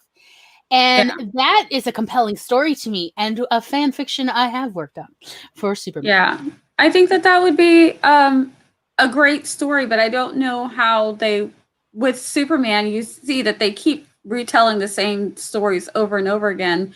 Cinematically, we know that the comics do some different stuff, but they're not. The movies and stuff aren't going to show 100 years later, Lois is gone and everybody that he's known, and now he's that. They do try to show some of it in a few of them, like Superman Returns. We get little hints about this, of why he left and why he's come back, and it's dealing with those emotions. And we see again in the CW's crossover Infinite Crisis, where actually again Ralph plays Superman, but a different one. Kingdom Come Superman, of again dealing with this. And how and why Superman Kingdom Come, it's noted, unlike every other Superman's, Kingdom Come Superman does not have yellow on his outfit. He has black instead. And that's to signal essentially like wearing a black armband of he's always in mourning for the people he couldn't save. It makes sense. But I also think that it leaves an entire opportunity for storytelling. Yeah. Be it a much more morbid line of inquiry, which I am a fan of, as we know. But the tragedy of all of it and the emotional Mhm. side and the carrying on, and how long do you carry on, and then after you've carried on for a while, what happens to your mental health, and as your mental health starts to slide, what happens to a superhero who doesn't feel super anymore? Inquiring minds want to know. Logan. I would read it. I would definitely read it. I would watch it. I am here for it. There is actually a comic series. I'd have to go find it again. Comic Tropes YouTube channel talked about it. It's not Marvel or DC. It's another one, but they do take similar characters, and they talk about this, including they literally have a Superman character with a evil counterpart, and they have a dinner every year because they're the only people who will live forever, so they still have to have a friendship. And it is a very strange but interesting story. I would Yeah. be. We see that in Doctor Who between the Doctor and the Master. Yeah. Think of the age gap. Yeah. Yes. Oh, your friends, they're so young. Ugh. Stop But can judging me. we also take that into like vampire fiction too? I know this is not related, Yes. but I would like to Oh, see yeah. that carried across. Well, wasn't No, that vampires Children's movie? vampires just move on to the next 15-year-old. They don't really mourn. They have nothing in It's common with. My Well, my girlfriend is now 25, and I'm going to think about how she's just going to get old and die. So let me move on and find a new 15-year-old. Versus, they actually did. Anne Rice did talk about that in the Vampire Lestat Yes. of the when you mourn your pets who died, Yes. and And- you mourn, all those people. I did like the movie. What is it? Only Lovers Left Alive with Tilda Yeah. Swinton and Tom David Hiddleston. Tennant. Tom good Oh, it's Tom old Hiddleston. That's right. Yeah. Tom Hiddleston. About at a certain point, it's like, here we are. I've known you the longest. Like, I look at some of my friends now and realize how long I've known them, and I'm like, we've really changed from where we met, and we really hit it off. We're very different people now, but yet we are still friends because here we are. We have all this time, this history together. And that is what essentially at a certain point, what some of my friendships have become based on is just simply history and memories. I mean, they're still good people. It's just we have such different interests now. But that's no reason to throw away a person. To Eva's question, I think personally, I separate the art from the artist, but I know not everyone is able to. So in that case, I still think that we can learn a lot from artists who are of that ilk. And the great way to do that is through used bookstores. Yes. I love it when the artist dies so that I feel like they're not personally benefiting anymore from any of my interest. You know, like Heinlein. Heinlein was not a great person. Isaac Asimov, not a great person, particularly toward women. Lovecraft. Lovecraft. Oh. But yet they cannot benefit anymore from any interest in their works. They can't go write new screenplays or anything. And I feel a little bit better about enjoying their stuff after they're dead. But like Anne Rice is still around. It's just I've already read the book, so I have this knowledge about it. But yeah, I feel reticent about revisiting it. But for those artists that are still alive, I just tend not to socially put out much interest in them. So it's not where they are, so they gain, notoriety or anything. So I just sort of keep it to myself mostly, unless I need to reference it for something. And I try not to. I don't know. make any purchases. If it's something I already read or already have, that's, already got it. But I just don't make any purchases. And then as far as when it comes to things like if it's a book that's been made into a movie, I think about that there are other people who have been a party to the craft of what I'm watching, and I can support them and not support whoever it is. Like if you're in an ensemble, you're doing a movie or something, and then one person is problematic, do you throw out the whole movie when all of these other people have worked so hard and done all this wonderful stuff? Do a face replacement for the one actor. Yep. Also, for She Who Shall Not Be Named, I will say that she no longer has all the rights to the characters, and I feel like that makes a difference. Yeah. And libraries are great for that too. And, you know, also I feel like if I donate my set of books, that's some less people that will be tempted to go out and buy it because they can just check it out at the library. Yeah, I do like to use it as a good opportunity to check out other authors. I do think there's some stuff more in the line of the classics that I feel like help with the interpretation of other literature and newer tropes. So I like to have knowledge of them as far as an educational sense for myself. I think it's helpful for me to know the back history of a creative artist, whatever format, you know, that they created in, so that at least I'm more informed about, shall we say, their interest and bias. I would say Of like Dr. Seuss books, there will be sexism. Mm-hmm. There will also be like he had but I know there purposeful were. misogyny Yeah. in his stories, and it's built in. He did it purposely. He baked in the misogyny into And that's his the book. real reason why you need to be careful about, you know, the authors you read. Of you need to know what their biases are because it's baked into their stories. That's what they're interested in showing. Hence the, you know, where's all the queerness and therapy in Marvel? Well, they don't want it, so they keep editing it out. Mm-hmm. Or making it bad, you know, like only bad manipulating therapists. people. Yeah, only bad therapists or no therapists. So of like that is how I kind of try to approach enjoying or at least gaining familiarity with any kind of creative works. Is if there's things known about them, let me know so that I at least can be more informed.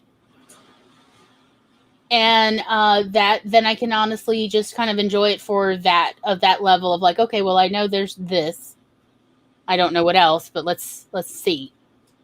Because like, so there's this Western, and next season of Getting Excited About Movies, we are going to do an episode devoted to Westerns because my father loved Westerns and he got me into Westerns, and I love Westerns because they're sort of like opera without necessarily music. They're big emotions.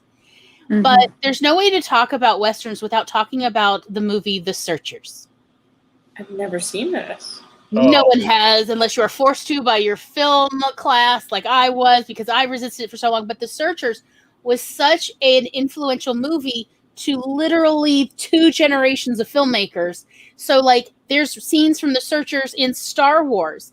There's scenes from The Searchers in all these movies, including, I think, Romance and Stone, or it might have been Jewel of the Nile. There's scenes in anything you've seen. There's scenes in Tarantino movies. Oh, every Tarantino movie has a reference to The Searchers, if not actually multiple references. I do love me some Tarantino. So that's why it's like, yes, we're going to list it among the movie recommendations for the episode of Westerns, even though Tom's like, no, because I made him watch it once because it's like I had to watch it for film class, so you have to watch it for film class. But I'm like, you don't have to ever watch it once. Once you've seen it, you've seen it. You don't have to rewatch it because it's such a boring movie. But you will not forget any of the important bits because there's so few. And very questionable morals. Oh, there's a lot of problematic stuff in this movie. But again, it's so influential on so many years, decades actually, of movies and books that I think it's important to essentially reference. Whether you watch it yourself is your business, but I believe it is currently on HBO Max. I'm just throwing that out there. Again, know that it's problematic. Do not come at me. I kind of like watching problematic or reading problematic stuff because it makes me think so hard about it. Well, and like versus the cinematography, it like, gosh. If you want to go with a modern Western, have you seen the movie Logan with Wolverine? Yes. Yeah. That one felt like it was a homage to Westerns. Oh, yeah.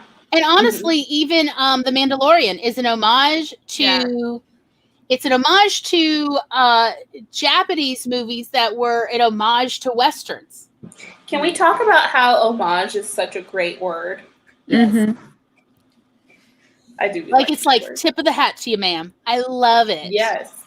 Also, trying to find, that's the word that I couldn't find the spelling of that I had to break out ye old dictionary for because I was like, I know it's real. Yes. Homage. Mm-hmm. I don't even know what letter it starts with. It's spelled the same as homage or like homage. Homage. Yes. Yes. Homage. Spell it homage. Yes. So it's spelled that there, but I was like this. I kept asking my home system, and she was like, homage, and I was like, no, that's not what I said. Is that what I said? It's not what I said. I know what I'm talking about. I know this word exists. As well as that it has references, that word really derives from a very important aspect of Hindu religion. And so, like, there's a wide journey on the etymology of that word. So, anyway, yes, a long time ago, I went down that rabbit hole. And Eva, I think Deadpool is Marvel, because usually it's Deadpool and Spider-Man. Yes. That are... Yeah. Yeah, identify all Marvel characters by how they interacted with Spider-Man. Spider-Man will be next week's episode. Yay! Which Spider-Man movies? All of them? All of the MCU ones.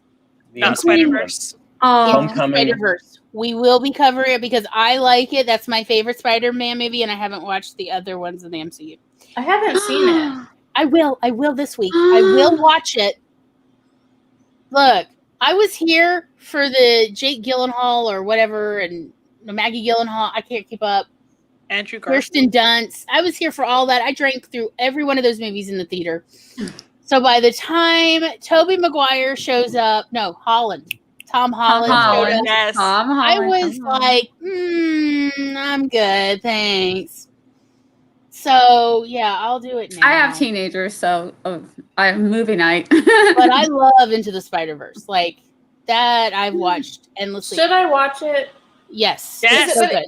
Is it all animated though? Yes. What's wrong with that? Oh my gosh! Okay, no! this is a safe space. We all love each other. It's okay to disagree. I've never seen Laura this heated before. Animation is my major. It's not just for children.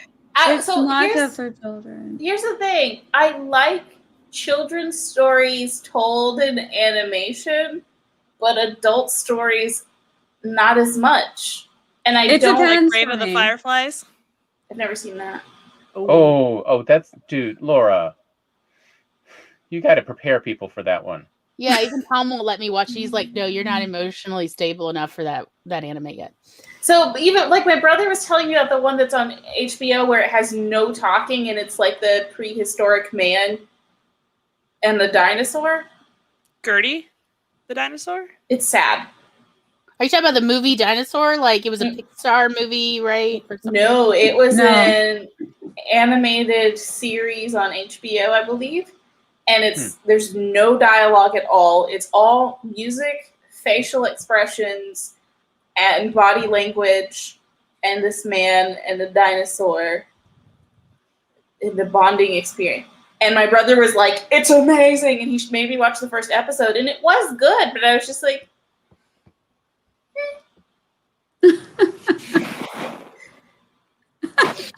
Is it Primal? Yes, Primal. That's the one. Oh, the Genndy Tartakovsky one? Yeah, Yes. my brother was like, and I was like, I love Samurai Jack. I still need to see Primal. I still haven't seen Primal. I might be dead inside, but I don't feel anything. I haven't watched it, so I don't know. I know you still have feelings. You'd be okay. Not very many, but yeah. Just a few. Just a couple. You dust them off once in a while. You're like, hey, are you ready to watch a movie with me? And your emotions are like, maybe I could go back to bed. You know the movie that they always come out for? What's that? Pride and Prejudice. Oh, there we go. How about Sense and Sensibility? Is it the whole Jane Austen, or is it just some of Jane Austen? It's Pride and Prejudice. I do like Lady Susan, but that's more me being spiteful and petty. Yeah, I like all of them. I do love Lady Susan. Honestly, I'm more of a Tom Hardy. Thomas Hardy?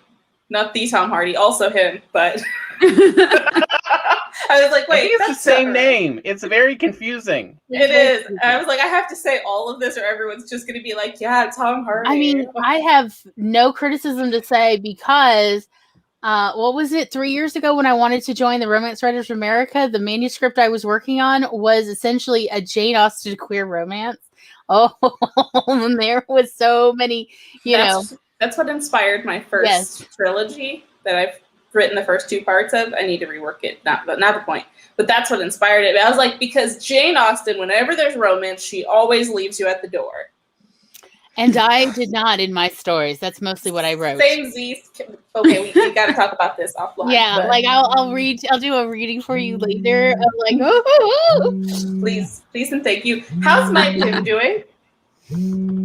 As well. Sorry, the other thingy. But no, I'm getting way offline. Yeah, yeah. So I don't know where we are, but anyhow, Spider-Man. That is what we're doing next week. Let me look it up. Spider-Man MCU. Spider-Man MCU. Which movies? Because I think Homecoming. Yes, Blinker Bell. Anywho, are you doing Venom with that or separate? Well, Venom isn't technically in the MCU at this point. It's still on Fox. Yeah, I was Sony. Mm-hmm. How do they just bungle things? Never mind. I don't disagree. They should give all live-action Spider-Man to Disney and all animated Spider-Man to Sony. I'm good with this. So it's Spider-Man Homecoming, Spider-Man Far From Home. Isn't there more? There's a third one? Not yet. The Dark No, Spider-Man? they're working on it. Oh, those are kicked out. Never mind. So, yeah, we're just, thank goodness, we only have to do 3. We're doing Spider-Man Far From Home, Spider-Man Homecoming, and we're doing Into the Spider-Verse because I love it, and it does technically exist in the MCU. So, hello, Spider-Pig. Yes, it's happening, y'all. Spider-Pig. Spider-Pig. I used to have to ILL a whole bunch of Spider-Man comic books and graphic novels for one patron. And it was like, Lord save me, because the problem with the Spider-Man graphic novels is they keep recirculating the same titles multiple times, like every decade. And so it is a nightmare to try to borrow from other libraries. Not that anyone asked. So, but my favorite was, however, when they wanted the Spider-Pig stuff and the Gwen, all the alternate Spider-Verses series. Nicolas Cage plays a noir Spider-Man. Yes. Who doesn't understand color and how it works, but wants to learn. I feel this is so on brand for Nicolas Cage. Like, this is the most on brand Nicolas Cage character ever. Yes. Except maybe, I haven't seen it, so I don't know. But I think the only movie I've ever seen Nicolas Cage not play Nicolas Cage in was Matchstick Men. Hold on. You stumped. Wasn't there that movie? Like, it's something like, I don't think it was called Adaptation, but it was something where he's playing 2 different characters, and one of them is a writer. Oh, no. That is Adaptation. Is it Adaptation? Okay. Yeah. Yeah, Adaptation. Like that, I would say one of the 2 characters, or however many he plays, I would say did not seem like Nicolas Cage to me at all. Now, in fairness, it's probably been a decade since I watched that movie. But it was a really weird character, but I thought he actually did a pretty good job. I was surprised because I grew up with, Raising Arizona Nicolas Cage. That's the Nicolas Cage I know and love. It's like, okay, so what we're going to do is we're going to steal you some babies. Like, yep, that's Nicolas Cage. So the first, of course, I was behind because I wasn't allowed to watch any movies at all, but the first Nicolas Cage movie I watched, I believe, was National Treasure. Yeah, that's a pretty good on-brand one there for Nicolas Cage. Mm-hmm. If you want to see an actor play 3 roles in the same movie that are 3 different nationalities, watch Dr. Strangelove or How I Learned to Stop Worrying and Love the Bomb. It's such a weird movie. Like, I just feel like when I watch it, I'm definitely too sober. That's how Peter Sellers, so the original Pink Panther. Yes. That's how I feel about Dr. Strangelove. Of I am too sober for this again. Let's pause and make some slushy drinks. No fighting in the war room. That's what I forgot to order. I need ice trays. You need a blender. Do you have a blender? I have a blender. I don't have any ice trays. You could just go get ice at those little kiosks. You're right, and I need to get some gas anyway. I'm about solutions here. Yes, I appreciate you because I have tequila. then this needs to happen soon. Yes. I love the little kiosks because they work 24/7. As long as there's electricity, they work. I love them. I'm gonna go do that. Okay. So yeah, that is us. Are we about ready to wrap up? How are we feeling? Have we unburdened our heart with all the thoughts and takes that we had about these 3 Marvel characters, 4 movies? Hats off to the effects teams. Yes. Yes. They all did great jobs, honestly, for all the movies. So I feel like I need. It's really humanized. They were like really endearing, and that does not come easy. I feel like I need to also say I talked a lot of trash about the effects in Hulk, but I will also say at the time it was groundbreaking. Yes. Yeah. And it is nice to see the evolution of it from watching Hulk to watching all the stuff that's coming out now and just being like, how'd they do that? Which is me. I particularly enjoyed the water in Ant-Man and Wasp. That was some hand-drawn water, y'all. It was beautiful. Oh, yeah. I liked the fractals in Doctor Strange. Yeah. Mm-hmm. I liked all the fire in Doctor Strange a lot. I thought that was really pretty. I don't remember the water in Ant-Man versus Wasp, to be And honest. that bathtub thing where he's like running That the was water. in the original Ant-Man. Okay, that was it. It was, Oh, yeah, it was yeah. beautiful water. I love water. Every time there's like hand-drawn water, Tom's like, here comes your favorite. It's the hand-drawn water. I do love a hand-drawn bubble, y'all. They're the best kind. Did anybody else have any last words? Nope, we're good? I think we're good. Okay. Would anyone like to do an outro? Or shall we continue everyone else gets to do your outro for you? I was here at the beginning, the mood all changed.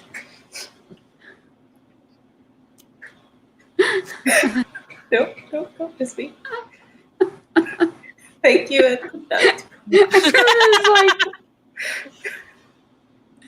Everybody's like, how do we get out of doing their friend? Oh, well, you don't have to do it at all, quite frankly, if you don't want to. Because I am not that kind of person. I know. Because we learned about consent today. Yes, that's right. That's right. You don't have to do it. I think you're all wonderful. I want to point out again, everybody's details are down below in the doobity-doo. And just in case you just wandered upon our channel and our show and you don't know, Chandra is amazing. Nia, the vixen of fiction, is amazing. And Laura Nettles is amazing. Also, Tom is, frankly, the best of technical producers, of brothers, best friends. Also, somebody who will change the brakes on our mutual car. Just the best of the best, y'all. I'm trying to convince him to write a romance novella. Help me out. Do it. Yes, do it. Please. And if you enjoyed this, you should totally come back next Monday where we will talk about Spider-Man. And it will be amazing.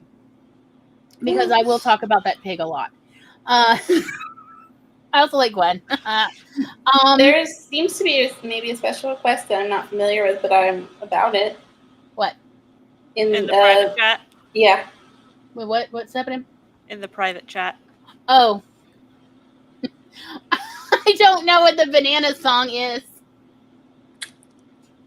I really wanted it to happen. I'm not sure, but everybody go get one. I'm so sorry. Okay. Yeah. You know we know the. I know. Banana for fans. Yeah, I was gonna say I know you guys know the. Man, I thought that was called the name game song. I think it is the name game. Yeah. But yeah. Accurate description. I was like, banana song, is that like something from Bananas in Pajamas? I don't know. The only one I know is a terrible one from a terrible YouTuber who shall not be named. Now I'm curious. Well, if you want to know, you should definitely come to the after party. There, I said it. You know it. Y'all need a link. Okay, well, thank you all so much for coming, and we will see you next week. Bye-bye. Bye. Thanks. Bye-bye. Bye. Bye.